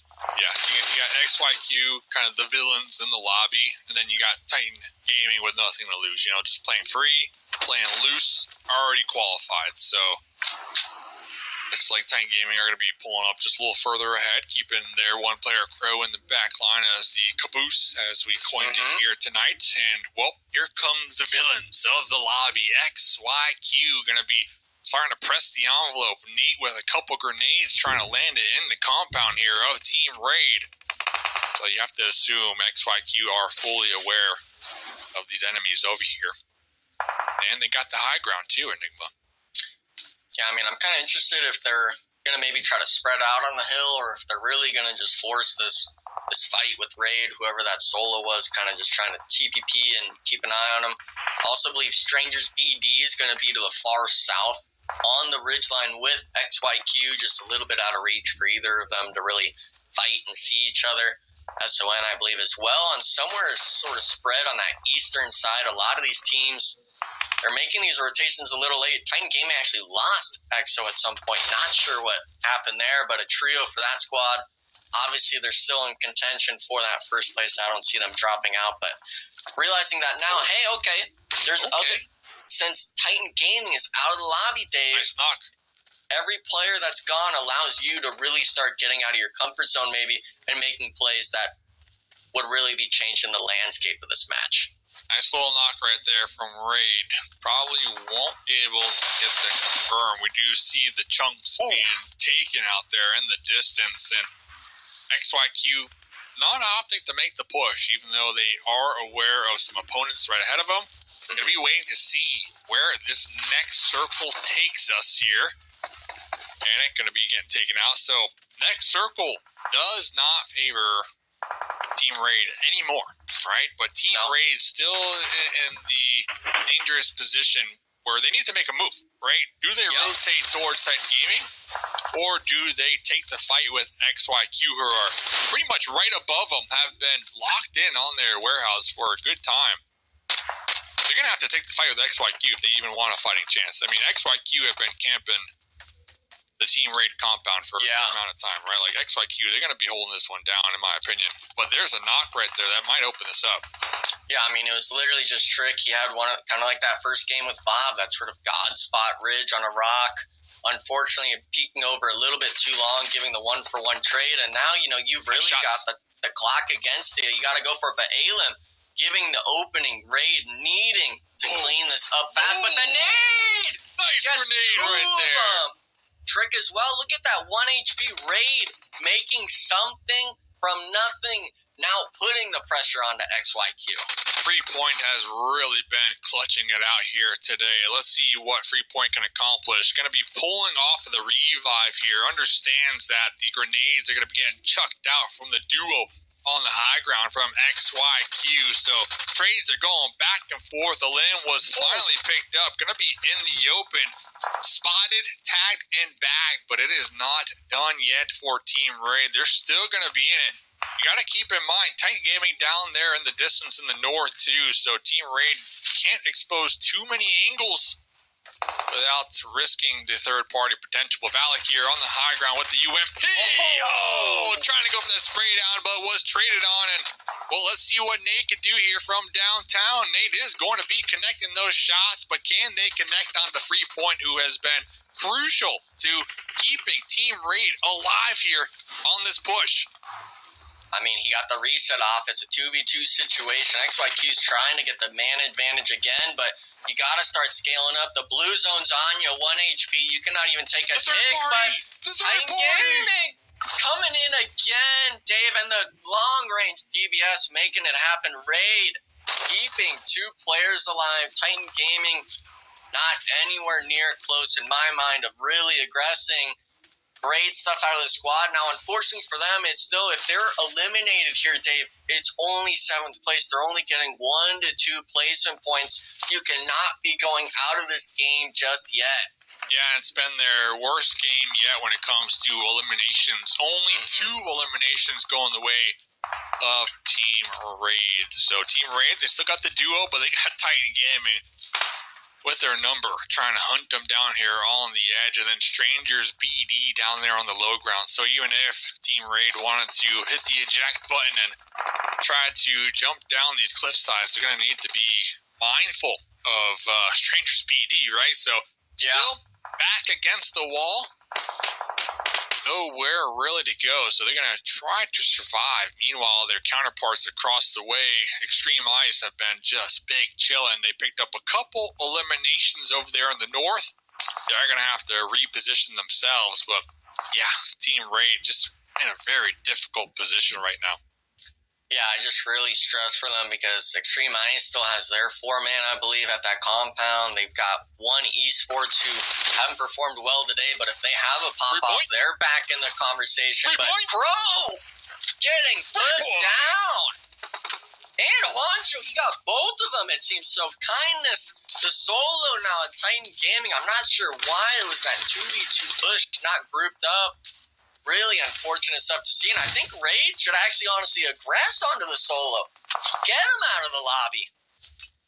Looks like Titan Gaming kind of just on their own individual missions right now, shooting at everything they see, and that pretty much opened it up for Free Point and their DBS over there to really stick it to Titan Gaming. Yeah, Titan Gaming not going to be stressing this one too much, so Free Point doing everything in their power to continue to survive, and there was a laser beam right there from the mini on to Kindness. Going to be forcing Kindness to heal up. Kindness does have the Molotov. Is going to be tossing that towards the direction of Free Point. Free Point has the DBS, though, lock and loaded. Kindness hears the footsteps, but was taken out from Team Raid. Team Raid are still alive, Enigma. They're still alive with 5 eliminations. As a duo, I mean, they're making it work. It's just them two. Now, Extreme Ice, they got to relax most of this game. They didn't have to deal with the mountain plays, Dave, but now they're on the back foot still as the 4-man before. I now think down to just 3 against the likes of One Esports. This might be the change we'll see in the leaderboard, but Poppy Triste moving forward. The frag grenades are going to start pouring down, but Poppy Sour, he's got his name still, trying to save it for the squad and running the open. He's got to hit some miracle shots here. Strafing it. There's only room for one Poppy in the lobby, and Poppy Triste, their grenade just spelling disaster right there for Extreme Ice. And guess who's still alive? The duo from Team Raid. They were 12 points behind Extreme Ice coming into this game, and a top 4 situation. Hey, I mean, they've got the reset, I believe, coming in, but if One Esports is looking right next to you, the nade actually misses, so a little bit of a blessing for them. They are going to be able to try to work into this next zone, and this has kind of just been that theme of they've been against the odds in these positions. Strangers BD now, the ones having to hold hands with them instead of Titan Gaming like it was earlier on, and for the most part, you got to watch the angles. Trailing to Paul's looking at you. Luckily, Free Point, the support needed when it mattered most, saving his teammate from getting knocked. And look at this. He still has the high ground for his squad. Free Point is actually clutching it out here this game. Only 4 eliminations, but has been putting in a lot of damage and getting some crucial knocks for the team of Team Raid here. We're not done yet. We got the mini. We got the 6 times. We got some ammo. Now we got a little nook and cranny here right there on the smidge of the play zone, I believe. Strangers BD down range. No grenades, no Molotov. It's going to come down to the DBS. Pushing out right there. But Strangers BD, the 3 guns, just too strong for Team Raid. Unfortunate for them. But regardless, pretty good game, all things considered. Team Raid, 6 eliminations here on this Miramar game, Enigma. Yeah, I think they're hoping now that One Esports isn't the squad that wins this match. You're hoping Stroud and Paul even kind of just accumulates as many points as possible, and the frag grenades are coming in, one from straight on Nepal, the other from One Esports, and now it's looking like actually a 3v1 situation between AJ, the star player of SON, versus One Esports. Cat God is going to be spearheading it, but it's a tall order, Dave. 1v3s you don't see often. AJ! Well, See ya. One Esports. All right. Okay. They came into this game 27 points behind second place. All right. The win right there. They had some eliminations, Enigma. One Esports, they might be in the conversation again. I'm not going to lie. They might be in the conversation again when it comes to second place if they can get another solid performance here on the last and final map of the evening. I'm not even going to lie. That might have just blew this whole thing open when it comes to that second place between One Esports, Team Raid, Extreme Ice, Golden Eagles. This final game is going to be pretty intense here, fellas. Bro, and we set that narrative up from day two, really. Well, really, at the end of day one, because the score was so close, we knew game 18, right? The sixth and final game of day number 3 was going to be nutty. I want to focus my attention really on Raid at this point, because I am so impressed, not only about Freepoint, who is just absolutely in contention at this point for MVP of at least today of this tournament series, to join that alongside of Watcho, right, from Titan Gaming. But the fact that they made it out of low ground against XYQ, who was above them, who we know have been testing the waters when it comes to teams who are right on the bubble of qualifying for top 2. And then also Titan Gaming joining into the mix. Enigma, there was a nade that was hit. I call it the God nade. If they don't hit those nades and get the double down, I don't think they make it up the hill. From Freepoint's perspective, dude, that showed to me, Enigma, if they make it to America's fall season, this Team Raid has some serious legs. yeah, I mean, we're all obviously impressed whenever it comes to the utility usage, but it being on the back of the same player over and over, I mean, it's like you're looking at Tom Brady and Pubg Mobile in this regard. He's trying to come in and make sure that his squad still has a fighting chance, and yeah, we could say what we want about the XYQ roster trying to be the gatekeepers of some of these teams, but after that notion, I think you got to give the flowers to Team Raid. The elimination points have been speaking for themselves, and even after that, when they fought XYQ, they win the 2v3 against Titan Gaming, and then unfortunately afterwards, they weren't able to overcome Strangers BD, but at that point, they had done enough for them to feel comfortable coming into this last game. It's just the fact that, I mean, Dave, that's the first time I've truly seen a team get tested like that, in such a severe way. And the fact that they made it, because you even saw, even on our chat, our private chat, I'm like, there's no way Raid gets out of this. They're dead. They're anything but, the fact that, again, fighting uphill is never easy to do. XYQ had the elevation. You see Extreme Ice, they didn't have the elevation. They camped it out inside the shack. They ended up dying. Raid was in a very similar circumstance, and they got out of it. I can't harp on it enough. Freepoint has been that guy. Raid has been that team. Dave, I'm losing my mind. Yeah, Freepoint, listen, if your team doesn't qualify, Enigma Fan Club, they're recruiting for next season. But yeah, I mean, coming into this next game, Team Raid, I don't believe they got enough points here this game to put them in that second place. So it's still going to be the same story between Team Raid and Extreme Ice. But regardless, Team Raid, when we talk about just consistent teams here tonight, they have been the most consistent when it comes to eliminations and placement points. So, even if they don't qualify, you can't discount how well they performed here today.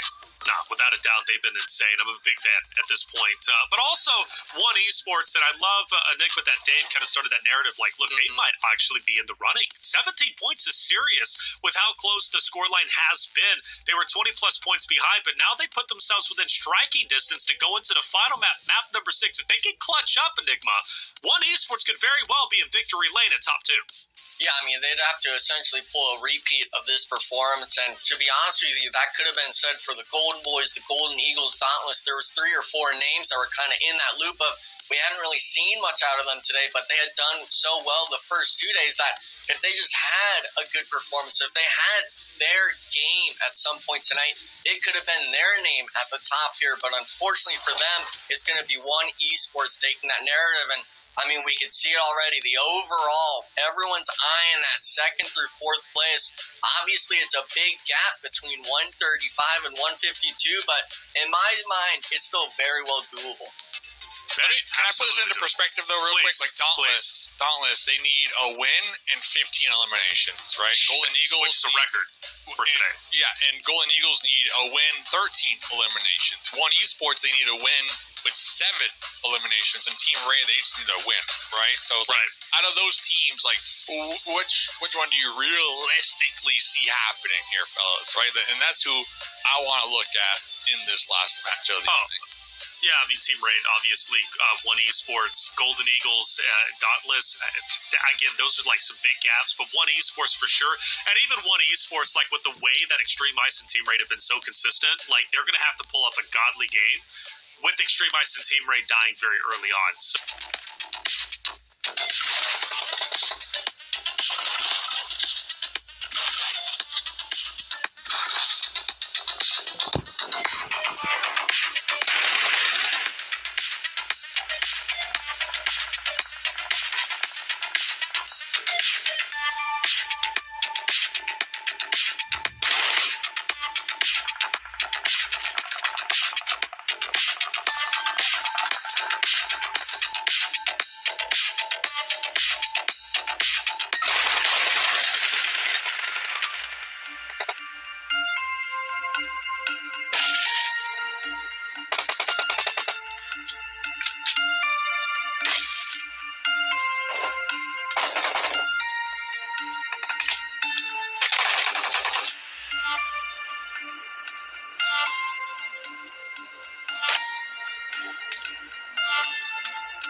welcome back, everyone, to the final day of the 2024 PMSL America's North American Qualifier. It comes down to this, the final map number 18 of this 3-day series to qualify just 2 teams out of 16 for the PUBG Mobile Super League America's fall season. Who will it be? Who wants their chance at $250,000 and their chance to compete at PMGC? Well, at least for Titan Gaming, we know they're sitting pretty at the moment. But for 3 other teams, Extreme Ice, Team Raid, One Esports, well, they still have very much a real chance to qualify, but they've got to grab the bull by the horns and go for it, because if they don't, well, hey, it's all going to fall to the wayside. And these 3 days was a good experience, learning anyways, but it doesn't amount to a future, at least whenever it comes to America's fall season. Time to compare some of our players who have been competing today. And I want to look at EXO, and I believe EXO versus Freepoint. Very good comparison here, Dave. I love it. EXO's been on fire. He's been incredible. He's been a wonderful addition to Titan Gaming, and he will have his chance to play over in Brazil. For Freepoint, though, still needs to earn his position, but he showed us in that last map, he is absolutely a serious contender, much like EXO. Yeah, EXO has been consistent all weekend long and a really good addition, right, to Titan Gaming, but Freepoint has been popping off here today. So if Team Raid do end up qualifying today, I gotta say it is all on the back of Freepoint, who has just been doing so well and having some solid clutch moments here tonight. Without a doubt, Freepoint has been nutty. Again, without his performance, that double kill, those nades as well. Up that hill against XYQ at map number 5, they would not have been alive. They wouldn't have made it. They wouldn't even had a chance to challenge Titan Gaming, who came at them a little bit later. 41 eliminations. Yeah, come on, you got to give them credits for that. That's incredible, to say the least. And is this just for today? This is just for today, I believe. 41 elims for one. I mean, come on. That is nutty, Enigma. Yeah, I mean, the eliminations themselves, it's really just going to be that Freepoint. You know, he's probably getting those 1 or 2 initial knocks, and it's allowing his team to get the squad wipes. And having a player like that where you look at the back and maybe your teammates are looking for a pillar to kind of lean against. Free Point has stood up to everyone and said, you can look to me to get the job done. And for the most part, I believe it was actually, he's at 35 total eliminations coming into the 3 days. EXO, who is, I believe, our number one, is at 41. So he's completely shrinks that gap in terms of that MVP spot for our first place team, saying, hey, I'm performing today and I'm making sure you're going to have a battle for that MVP. So to put this in perspective, Dave, 44 eliminations for one single day. Extreme Ice is currently in second place, in large part because of their 5 winner chicken dinners. Yeah. Extreme Ice has 76 eliminations. That's all total for 3 days. For 1 day, Team Raid has got 44. So, I mean, if we would have had probably 3 more maps, who knows? Team Raid might have gotten the entirety of Extreme Ice's elimination points in one single day, Dave. That's how dominant Team Raid has been on day 3.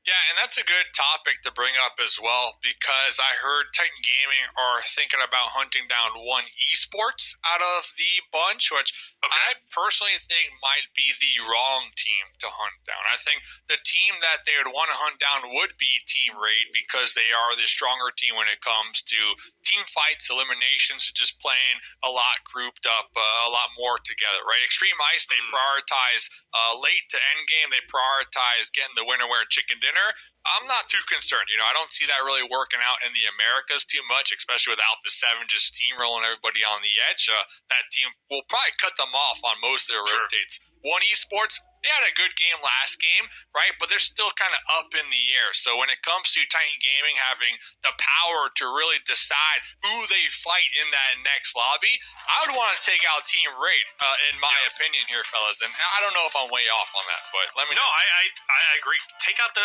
most serious contenders heading into Americas. Extreme Ice, it's a great point against Alpha 7. Just to point this out, by the way, everyone out there, this is Team Raid versus One Esports for their stats today. All right, One Esports, 16 eliminations. That's all they've got. And Dave, you actually did some of the addition a little bit ago. How much does One Esports? I know they need 17 points to catch up to Extreme. So that's a win and 7 eliminations. I can see that. I can see that happening, right? When it comes to Golden Eagles, a win and 13 eliminations, don't really see that. I'm sorry, fellas. When it comes to Dauntless, a win and 15 eliminations, I definitely don't see that happening, right? And no shade to them. It's just a tall ask. And not only do they need to acquire that win with those eliminations, they also need to hope that Titan Gaming aren't here popping off. They need to hope that Extreme Ice aren't camping in the compound until late game. Like, there's so many different factors, right? That you got to take into account. So I'm definitely looking at Team Raid and One Esports to maybe make that comeback and get that second place spot here, fellas. Yeah, they're going to have to work hard, though. With only 16 eliminations today, we talk about them having to get a minimum of 7 plus a win. Like, that's a lot comparative to their 16 that they've got. So they're going to have to pull off one of the biggest games they've had today, maybe even bigger than what they've had the previous 2 days if One Esports wants to qualify. Hey, things are getting serious. Chat, let us know who will be that second team to join Titan Gaming for the Americas fall season. Will it be Team Raid? Will it be One Esports? Or will Golden Eagles or Dauntless throw a Hail Mary and have one of the best games we've ever seen and take that spot away from all 3 of those rosters? We're about to find that out. The final game of our PMSL America's North American qualifier is about to take place. Map number 6, going back to Erringel where we started. Mustache Dave Enigma, let's finish this story out. Game of their lives. That's got to be the way you got to put it, Dave. One Esports, they haven't had too stellar of a day. Obviously, they just won that last match, but I got to throw them in the boat of Extreme Ice. Their early game doesn't seem to be too strong. They play for those late game positions. And yeah, Extreme Ice has gotten those placement points today. But if we're really looking at teams that Titan Gaming should focus, I think they should steer clear of Team Raid. When you have someone like Free Point really dominating the lobby and you want to prevent someone maybe that you don't want to see next to you on stage, I'm really looking at Extreme Ice and One Esports. Too passive of gameplay maybe in their mind, and for a squad like Titan Gaming where you have so many threats in terms of gunners, the early game, that sort of positioning in these zones where you can set up for those fights, I think is going to be too crucial coming into the last match. Yeah, it looks like Titan Gaming are going to be dropping down there on the military base island, the only team down there in the south, so no hot drops coming in from them here. Doesn't mean they're not going to drop, get their loot, and quickly go on the hunt. But over here, Dauntless, they are going to be in the mix with Unique Legacy. So remember, we're talking about teams going for that Hail Mary play, trying to get the win. Plus all the eliminations here. Dauntless could be setting that one up. Strangers, BD, I see KR, I see OG and Pachinki getting involved. So there's a lot of individual skirmishes happening all over the place, but skirmishes that really matter is this one right here.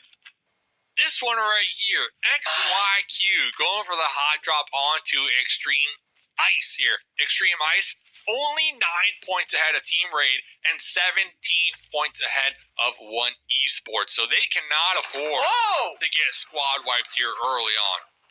Yeah, I mean, the squad wipes, it's going to be a lot of different parts of the map. They're going to be focused. Pachinki itself going to be the main spot. It looks like it's going to be KR Esports versus Old Gangsters versus Strangers BD. These guys are wanting to battle it out up to the very end. And Old Gangsters, they've already got one on the board, but when there's, 12 or so players just in Pachinki, the loot's going to be looking a little bit scarce. This is what I call, again, stinking Pachinki. Trademark pending. So let's see. Kiddo going for that wraparound with the Tommy gun. Oh, Fishy is just like, what, on the Game Boy here in the corner. Oh, my goodness. Hey, I didn't even recognize that one happening. So, yeah, I mean, this is pretty much just like a show match here for these teams in Pachinki. See who comes out on top, the bragging rights here. And maybe get a nice little highlight play. And, I don't think this is really going to affect the overall leaderboards too much. But it would be nice to see a crossbow elimination here, Enigma. I don't know if we've seen one within the last, 2 years or so of competitive PUBG Mobile with the crossbow. It's got the skin with it too, which I like. But with this It's just right in the rule that if you get a crossbow squad wipe, you just automatically win the whole thing. You win the game. Or the game. 10 bonus. Make it to the last event, You win the last event, actually. We put it on a billboard at the next event. Free plays every segment. the 1v4 crossbow. That would be something else. I think one time in my whole life I saw like a pan toss in the air and randomly hit somebody in the head and took them out. But I think it was you that got taken out by that pan, actually. Oh, come on. No. I know I got a big head, but come on, Dave. That wasn't me. Boink! Wasn't you? Unfortunately, it seems like KR Esports is going to be the name in some of these fights. Unfortunately, being on the eliminated side of it, Old Gangsters completely wiping them. They actually have 7 elims to their name somehow. So kind of just taking names right now, but we know it's really going to be for not more just that bragging rights. But the one thing I'd like to note, Dave, is this idea of when teams like this do these plays, we're looking at the likes of Dauntless and stuff. We're looking at the likes of One Esports and even the Golden Eagles, where if they're needing to drop these double-digit elims, these teams need to be alive for them. And now it's not even, it's looking like Dauntless is on the short end of it with Unique Legacy landing next to him, forcing the fight, and unfortunately down to just Tensa now. And the double barrel, I mean, it only does so much. You get 2 shots out of 3, and look at that, the BM spray into the box. Yeah, this is Unique Legacy with the BM spray here. 108 points behind qualifying, so that's a time for the BM. But you saw a knife elimination right there. This is wild. But yeah, I agree with you. These crazy hot drops from these teams at the bottom definitely will be taking away points from Team Raid, from One Esports, even Extreme Ice, and who are trying their best to just compete and make that second place spot to move to that next round here. And I think that's something that a lot of these teams also need to consider, because it's not new, right? I mean, it happens every single event, every single lobby, every single qualifier. Like, the last game is always just a toss-up. It's a clown fiesta. You never know what to expect. So if you are trying to qualify in the last game, you got to take into consideration the unpredictable factor, right, that we tend to see in these final matches. So, and I think that's why Titan Gaming, they're like, listen, we already qualified, but we don't want no part in any of that craziness. We're just going to drop all the way down there in military base. We're going to do our thing. We're going to show up and maybe even just kind of put that cherry on top of the banana split that we got here tonight, right? And maybe get the win, get the win and just solidify themselves in that first place even further, just to be like, we were the best in qualifiers here once again. We showed up, we competed, and there was no competition. I mean, we were 40 points ahead of everybody else, if they get that win. So I do like the strategy, though, from Titan Gaming. Yeah, I think it really comes down to, you look at these other teams and they're like, okay, what's XYQ's mindset of if they drop on Titan Gaming? They are so far ahead that they've dominated so much that they're like, there's no changing that part of the leaderboard. And maybe some people like that idea coming into the last day. If you're near that bottom 8, you want to have control because you weren't in that position, that breathing room that Titan Gaming was able to give themselves of, we could literally die first off spawn in the last map and we would still be first place. No one else in this lobby has that luxury. And to be honest, I really do think it was because of that experience they had in Americas from the likes of Kindness when he was on SOR and stuff, from the likes of Juancho when he was coach and then later played shortly for a bit at that event. This team has shown time and time again that, hey, if we put ourselves in a position, we don't need to have a worry in the world about this situation happening. But of course, like we just saw with Dauntless, they weren't the ones out of the waters just yet. And unfortunately for them, it's their time's up. There's no more games after this.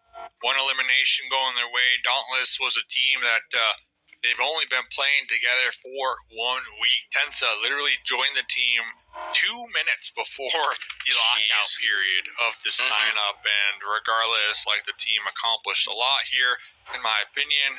Klaus, number 6 on the overall elimination leaderboards with 27 eliminations before they got taken out. Of course, other players can leapfrog them here on the overall because they're still in the game. But regardless, Klaus just put on such a performance here. And I think Dauntless Casper at almost 6,000 damage done. So the whole team, I honestly want to see them compete again with this roster, right? Even though they didn't qualify, just the fact that they were able to accomplish so much in a week, I kind of feel like they got something cooking here, Enigma. So hopefully we'll see more from this roster from Dauntless in the future. Yeah, kind of just unfortunate, that series of events where it's that NA, roster shuffle, roster mania, 2 minutes before. We obviously could have maybe seen that, even if it was a month of practice together. What kind of changes would we have seen? But, unfortunately for them, hopefully, at least from what we had just said, they're able to stay together and come back next split for the likes of it, because we really do think, of course, we talk so much, whether it's the mistakes or whether it's the great moments they have, we understand that this team has something to them that maybe some of these other rosters haven't figured out yet. Golden Eagles looking for a winner chicken dinner plus 13 eliminations. Even catch up to Extreme Ice NA. So far, they got 2 eliminations, and it looks like they might be able to take out the OGs over here. Walk away unscathed. Whole team alive. There's a few. Golden Eagles. Okay. Showing up here. Last game of the evening, getting some points on the board. Now, I don't know if we mentioned, but the circle has about... What is that? 80? Nah, definitely not. Oh, come 80. on. Whoa, okay. I need to send you back to percentage school. I'm thinking 50. 60 at the most. Oh. 60% water at the most here in Enigma. 80? Yeah. Hey, I mean, 80. Listen, we don't do the scores ourselves. We're just here to talk about the game. And percentages are also part of numbers, Dave. Yeah, numbers. It's not like I'm a math guy or anything like that. I'll leave that up to the back end people to just tell me what to say, so to speak. But for the most part, I mean, who really cares about the water and stuff like that in the zone, Dave, if you're just going to be fighting out blue zone? Taking a I was little gonna bit say, of I care ticks, about the zone, but I see where you're listen, going with that. like, you Yeah, know, this like is One Esports. This is a big fight. Remember, One Esports just got that winner chicken dinner. They were a win and 7 points behind qualifying. They already lost one of their players here early on. It looks like they're going to be holding down this east bridge with Straight Out Nepal and another squad over there just north, Manic. So I mean, they got the potential for some points here. It just depends if they could hit them shots, honestly, on that bridge out there. ooh, Dave. I told I you, know Titan Gaming are getting the win, dude. They're looking for the cherry on top of the banana split they got this weekend. I mean, it's got to be something like that. Might as well put a diamond on the top of it because that Ooh, zone that might shift hurt. literally just sits on top of them. And these teams, I think a lot of these, especially the One Esports and the likes of them, their idea maybe is let's just eat zone, let's let people grief themselves, and then we'll come in. But as soon as one of these teams like SON finds you or stuff like that, now you're the one being held out in zone. And it's really going to come down to, we can see on the battle tracker on the right, how many of your players you can get into that next zone. We're talking there's only 32 remaining players in the lobby. If you're going to have at least 2 or 3, a lot of these squads you can fight in that late game because of how much aggression happened at the start of this match. But of course, Raid, that's another one of the teams. They're actually set up pretty well. They're going to have to cross the water somehow, but they're needing points as well. They're not in it just yet either. Got a limb over there on a little island. Looks like the team currently intertwined with the Golden Boys and the Golden Eagles just north of them, looking for the potential third party. So far, 2 eliminations on the side of Raid. They're going to be somewhat separated here, not playing grouped up like we've seen them here tonight, but Free Point is just unleashing the beast here so far when it comes to trying to get these eliminations. I did see our team Ice Brothers on a boat to extreme ice, so they're going to be playing slow and cautious as usual, trying to survive that late game. But really, Team Raid, all eyes are on them. Oh no way! That's going to set them back here a couple pegs. Yeah. I mean, for the most part, it's just unfortunate because Free Point was having to worry about the Golden Eagles coming in for the third party. You heard those shots, and when the nades start coming in, you can only really dodge for so much before they start landing on you. Now, Raid, I mean, look at this. The zone's moving in as well. You're going to have to start swimming. And I believe, actually, Titan Gaming, instead of staying center, they went completely to that shoreline. So you're going to have to start swimming next to those 1 or 2 other teams that were on the docks with you, while a full team, with it being Titan Gaming, just raining down. And I mean, yeah, look at that. It's just XYQ solo. It's an M4 looking at a boat like you can't get much more set up than that. Really just tragic stuff to see. Robert GG. Oh, he blew it up. GG. The boat wars. One Esports, by the way, they were eliminated, so they're out. One Esports, they are out. Unfortunate. It's really between Team Ray and Extreme Ice. Like, those are the only 2 teams right now that are competing for that second place. Unless I'm missing something. Golden Eagles. Are they in still? I don't. Yeah. Yeah, they're still in. They just got in. I mean, they're still in, but. And 5 eliminations. Okay, I mean they're cooking a little bit here, Enigma. The problem is there's 21 left in the lobby. If that's 4 teammates of yours, we're looking at 17 total eliminations you can get. It's definitely in that double-digit range they need for their eliminations. So they'd essentially need to farm the whole rest of the lobby. Battle tracker is showing what is that? 3 solos and 3 duos. I don't even know if that's enough. Honestly, Golden Eagles, they're doing everything they can do here. A couple players going out to the blue zone now. So, Extreme Ice, they got 2 members in this boat. The last 2 members alive. They're going hunting out here. They're trying to get some eliminations. They're focusing a lot of their time and effort right now. Benny, looks like it is going to be working out in their favor. But Team Raid, they just picked apart up there in the north here. And they're down to just a solo with only 3 eliminations here. Yeah, it really comes down to, how many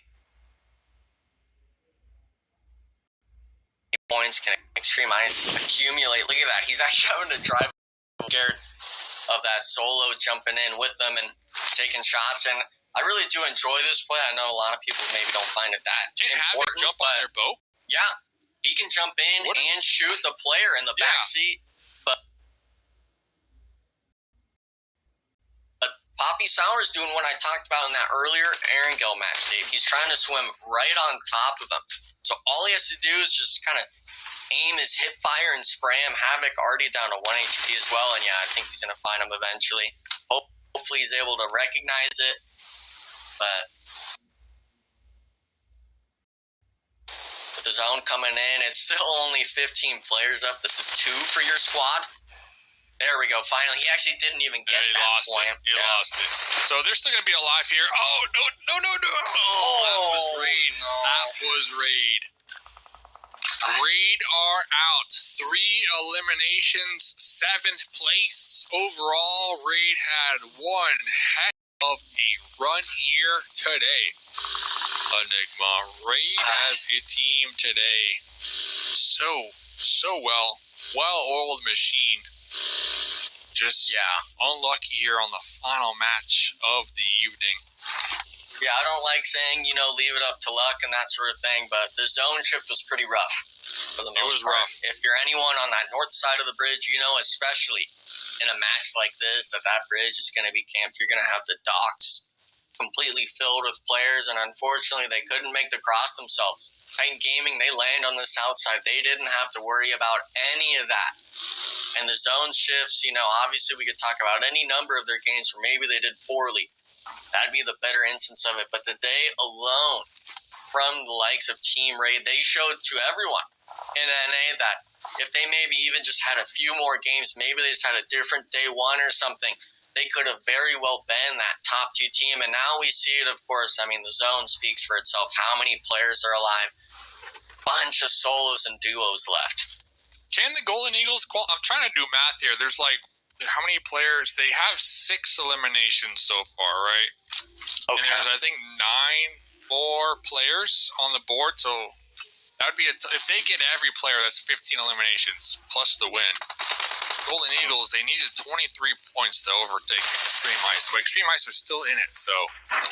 Yeah, I think it's just too tall of an order at this point. You might have waited too long, too many people, like I said earlier, being those solos and duos.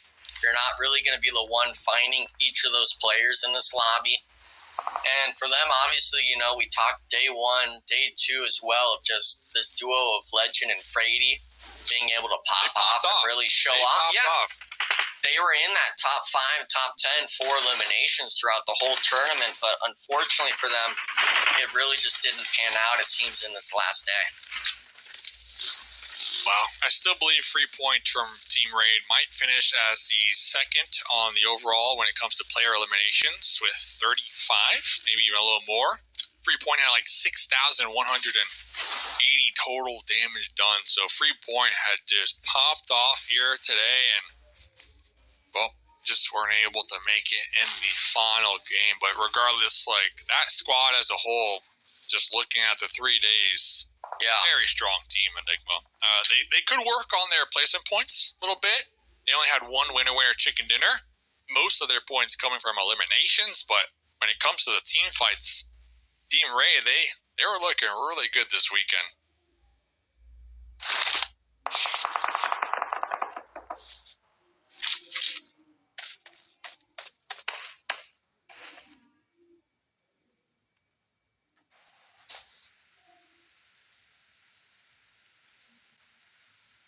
Well, hey, I'm Enigma as well. I'm here. All right. Yeah, Call I was the going to action. ask you, what do you think about Titan Gaming and the fact that there's still 4 of them alive? Is it mathematically possible?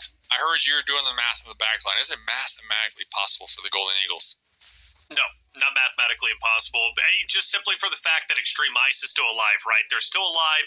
We're at top 4 at the moment. They're taking away those placement points, so it's a great run for Golden Eagles. Like, they did an incredible job off the first day and the second day. Whenever it comes to the third day, like, they just dropped the ball when it came from map 1 through 5. Game 6, cool. Yeah. It's just today. And that's the thing we discussed, right? From day 1 to day 2, you could do an incredible job. But it's all about how you finish, not about how you start. Golden Eagles, they're having a strong finish here, but not in enough time. It was mathematically impossible when you still had 3-4 other teams up because there was only 9 players that they can eliminate. Extreme Ice staying alive kind of did that for them, and in a pretty melodramatic way. The fact that they stayed in the water, I'm thinking to myself, it has to end like this, but that's just the way the cookie crumbles. I was rooting for Team Raid, Dave, but at the end of the day, man, they couldn't stay alive long enough. What do you think about that, Enigma? Yeah, I mean, Team Raid, for the most part, they were a squad that really just shined in my eyes, and I'd much rather prefer someone that has that elimination stuff kind of in the locks, in that sort of back pocket, compared to just only getting the points off of placement. But at the end of the day, it's a matter of who gets the total points in those 18 games, and unfortunately, Team Raid just fell short. Team Raid falling short here in the final map of the evening. Titan Gaming looking to put the final stamp on their qualifier tournament. Even though I sent the mail after game number 1, we're going to have to send them another one after this saying, hey, you definitely qualified now. They're looking to get the winner chicken dinner. Still 4 up. They're going to be in the zone. Some cover to work with. You got the Golden Eagles up there in the north looking for some potential picks when it comes to eliminations. You got 2 members from Extreme Ice just kind of swimming out there on the shorelines, having a good old time. And of course, the villain of competitive Pubg Mobile North America, Alex, still alive out here. Yep. Might square up with Robert GG. I don't even think he knows. Yeah, nope. Okay. Not at all. See you later. I mean, think about it. Robert GG has been in the water for a good amount of time now. So That's right. Who would have guessed there would have been a solo behind you this late into the game? And now we're down to just 3 teams here, fellas. There's 3 teams, man. That's all it is. And, of course, as we know, Titan Gaming, they've already qualified. Golden Eagles, they just don't have it. Extreme Ice, they've qualified too. So, really, you kind of just have a consolation match. Who's going to take it? Who's going to finish off as strong as they could as Kindness picks up 1. But Extreme Ice, they're running on fumes. They only have 1 player up at the moment, trying to just stay up as long as they can. Poppy Sour down low, just kind of hanging out. Kindness up top. It's, again, not amounting to much here, but it's going to allow for an entertaining finish. And, Titan Gaming, to finish off with the win heading into America's fall season, that's got to make them feel good.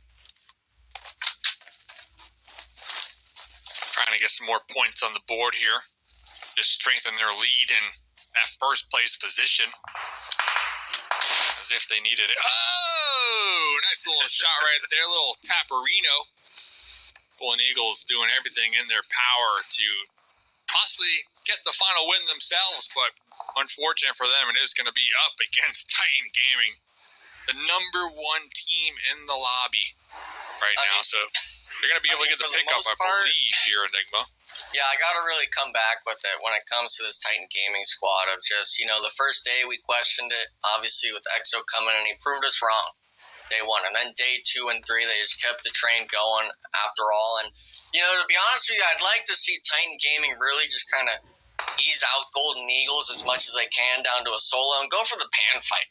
I mean, make it entertaining at the end, throw something in like a curveball to make it entertaining for the likes of us, because we know Titan Gaming, they're the ones that are coming out on top of this.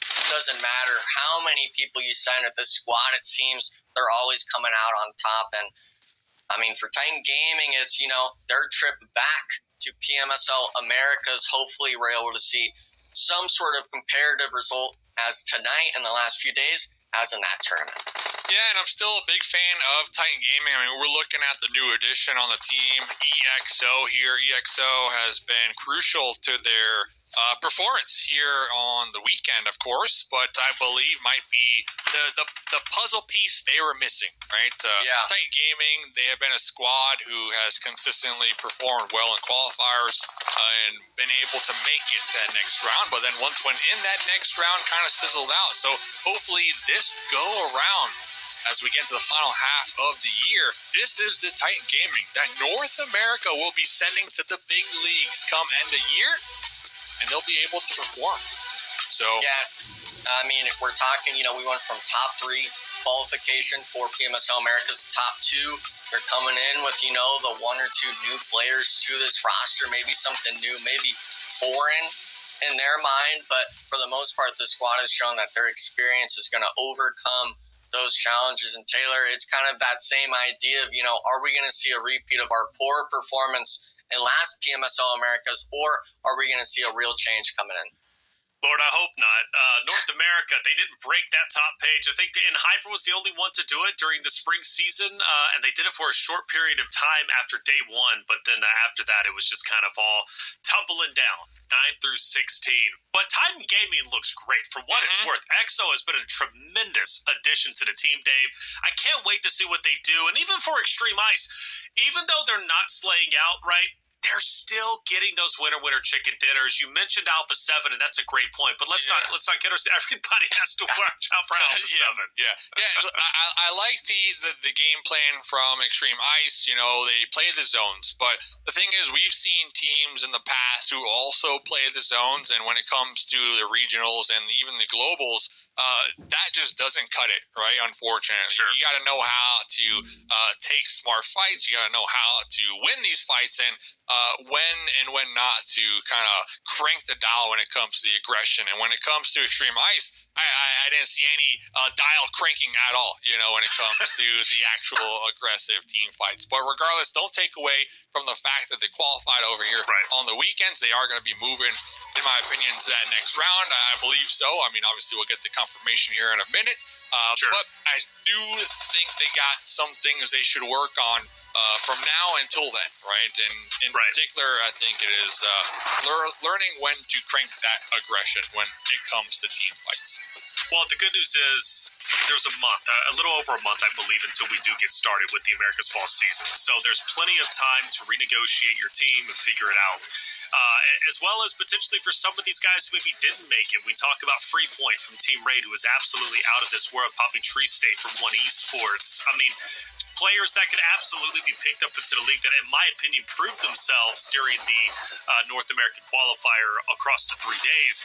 But for Titan Gaming, for Extreme Ice, those 2 teams were definitely the outliers. They held on tight to what they had. They stayed consistent. And, yeah, there are things to fix. Even for Titan Gaming, I would say there's things to fix. But regardless, though, they definitely are well in the head and shoulders above at this point, Enigma. But for Extreme Ice, they've got plenty of time to renegotiate their style, figure it out.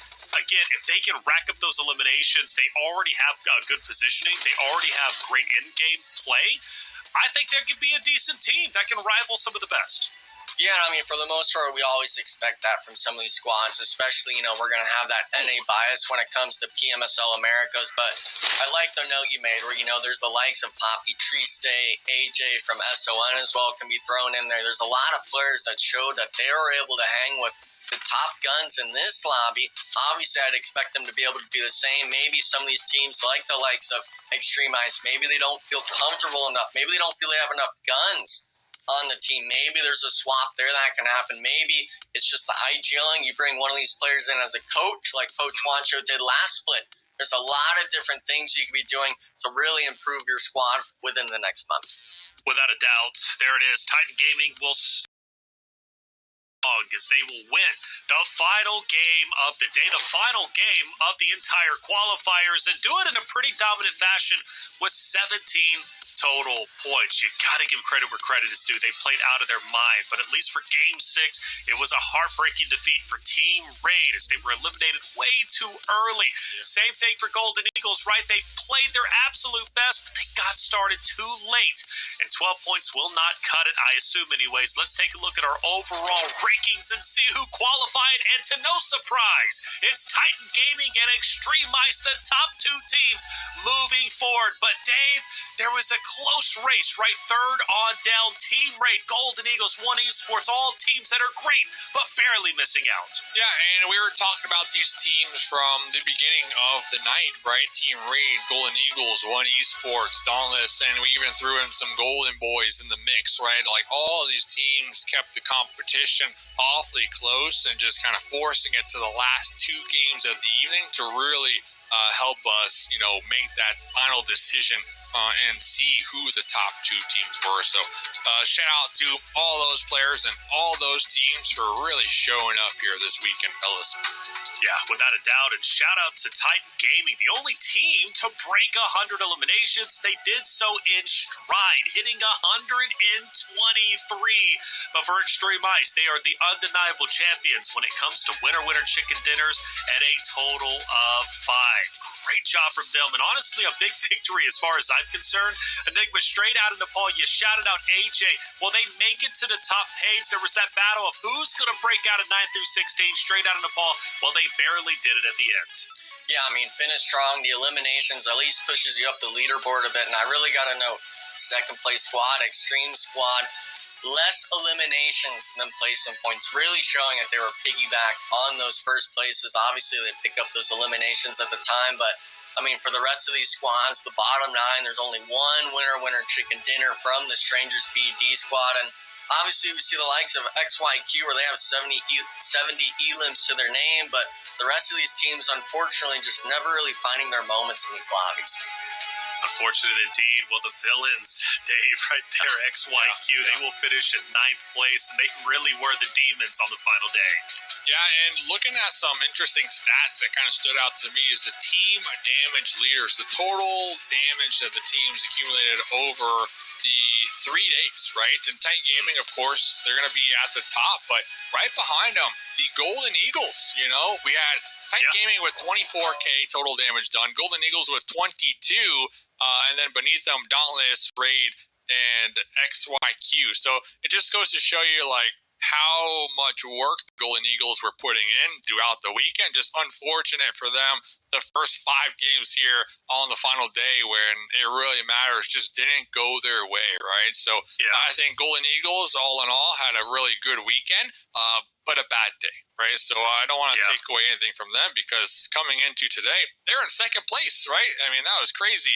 And we did have some pretty unique circles here tonight as well, but pretty interesting stat I found, and that's that.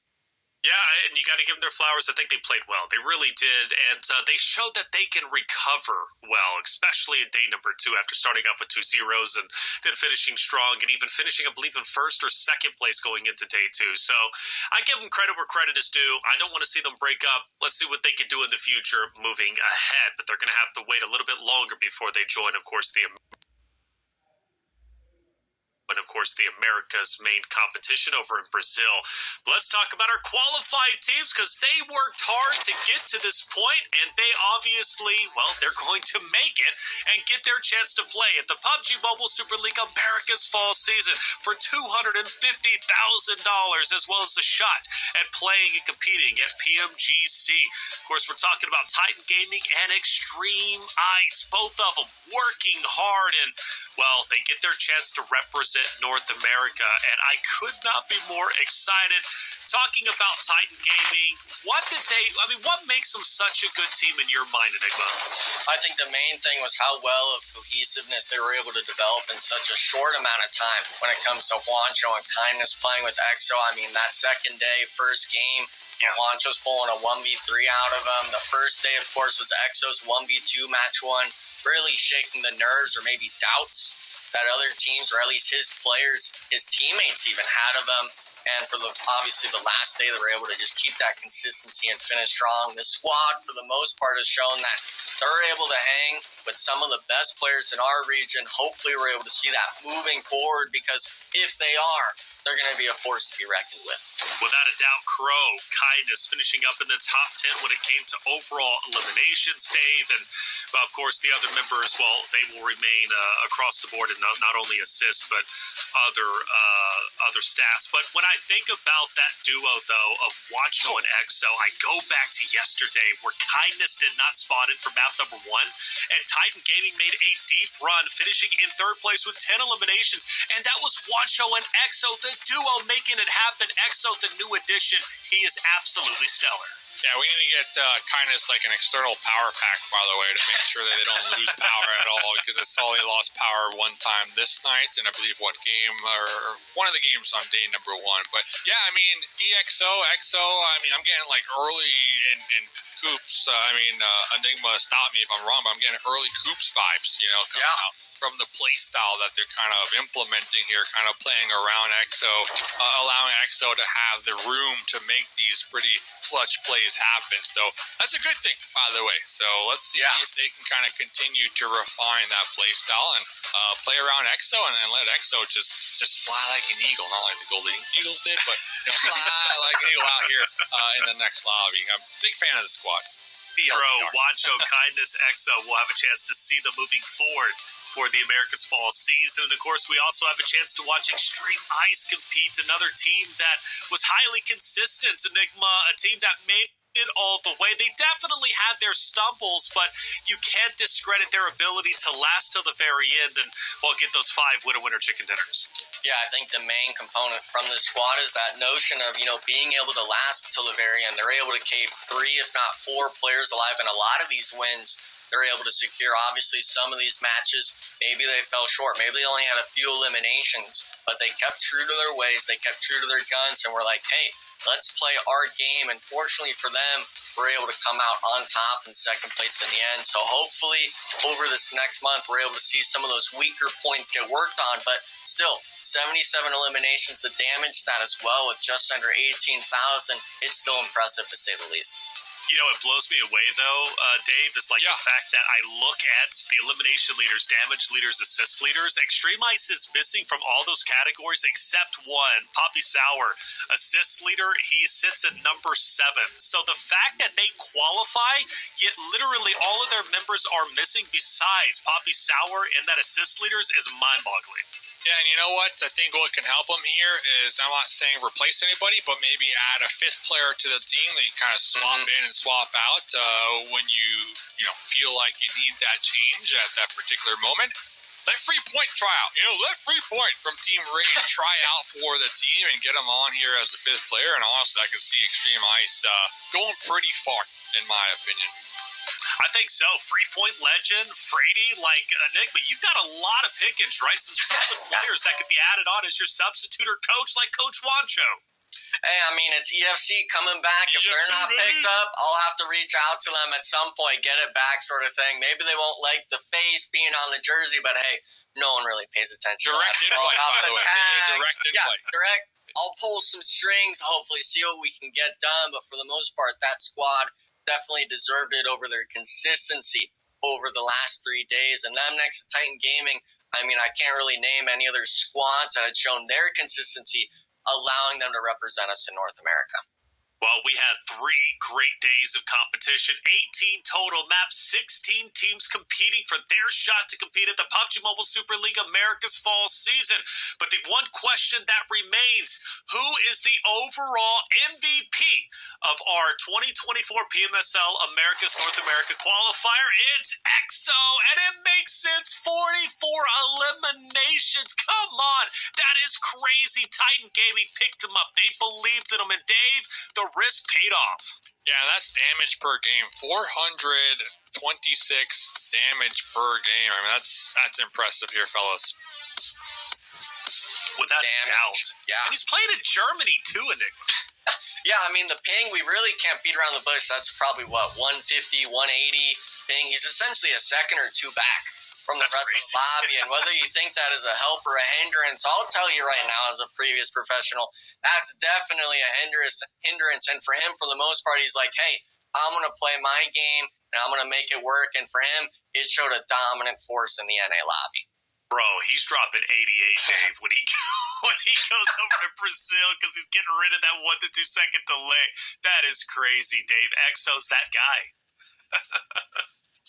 He's that guy. Well, just gotta say thanks, fellas, for giving me the call for the Golden Eagles. You told me to show up for the Golden Eagles. It was fun. But all seriousness, I hope to see them continue to compete in the future. I think they did a great job. Just had a couple off games to start their evening, and maybe a little tilt factor coming into play, and then the final match, that pressure was gone, and we saw what they could do when there is no more pressure, right? But shout out to Titan Gaming, Extreme Ice NA, and of course Neptura for holding it down the last 2 nights as well.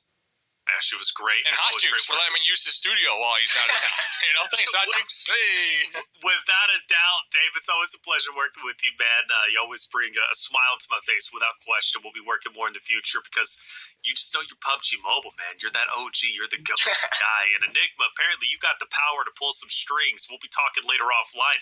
Great working with you, brother. You were here all 3 days long. It's always a pleasure. What's your final words before we get out of here? I don't want to be exposing my secrets, but for the most part, over these last 3 days, seeing how it finished up to the very end, a lot of heartstrings were pulled. We wanted a lot of our teams to be moving forward, but unfortunately, some of those were met with the boot. It's only top 2, and shout out to those 2 teams. I'm hoping we get to see the highlight reels and stuff like that before you go to Americas, and hopefully when you're there in Americas, we're able to see a few more clips together. Well, there it is, isn't it? 3 days done, and that is the conclusion of our 2024 PMSL America's North America qualifier. The next step is the PUBG Mobile Super League America's fall season starting in September, and you got to be on the lookout for Extreme Ice as well as Titan Gaming. Those 2 teams, they'll be entering in the mix to battle against teams such as, Alpha 7, right? A team that just won, and they're looking to do it again now that they broke that second place curse. Things are going to get interesting, but for North America, I'm fully confident we're going to be going in strong after watching Titan Gaming and Extreme Ice go against some of the best competition when it comes to North America. But hey, all good things must come to an end, and this is one of those things coming to an end. Make sure you hit that subscribe button if you haven't already, because we keep the PUBG Mobile going for you each and every day. For myself, Taylor Reflections Noble, Mustache Dave, Enigma, Neptura from the past 2 days, our production crew, and you in chat. Thank you for being here, and we hope to see you again on our next PUBG Mobile broadcast. Eliminations going their way, so if they get this winner chicken dinner, they're going to be right there within reach. And, 3-point, living up to their name, going to be thirsted right there, making this a 3v1. Not really making noise right now, kind of letting this engagement unfold across the road here. Crow still with 4 more grenades, looking to connect it, tossing the long arm. Is it good? It is good, baby! I mean, this is why you wait. You save the utility, and Crow is making it look easy from downtown now remix. I mean, you had the full squad up, and you just get pieced up. I mean, the blessings, they stop at some point for some squads. Fishy, gonna get naded out, essentially to 1 HP, not gonna even make it to blue zone. Raid picking up another point, and now it's just Zuko running in the open. He's actually gonna give Raid the opportunity of getting this point. Is not gonna be able to get the thirst, but Team got all 4 players up. Obviously, you want both those eliminations, just 2 extra spots on it. Zuko full swings it. A bit of a butcher on the end, but still gets the 1v1 down. And now at the 1v4, Extreme Ice makes light work of him, Dave. God is going to be spearheading it, but it's a tall order, Dave. 1v3s you don't see often. Hey, Jay! Well, see ya! See ya! One Esports. All right. Addition on the team, EXO here. EXO has been crucial to their performance here on the weekend, of course, but I believe might be the puzzle piece they were missing, right? Titan Gaming, they have been a squad who has consistently performed well in qualifiers and been able to make it to that next round, but then once went in that next round, kind of sizzled out. So hopefully this go around, as we get to the final half of the year, this is...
And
welcome everyone to Day 3 of the 2024 PMSL America's North America Qualifier.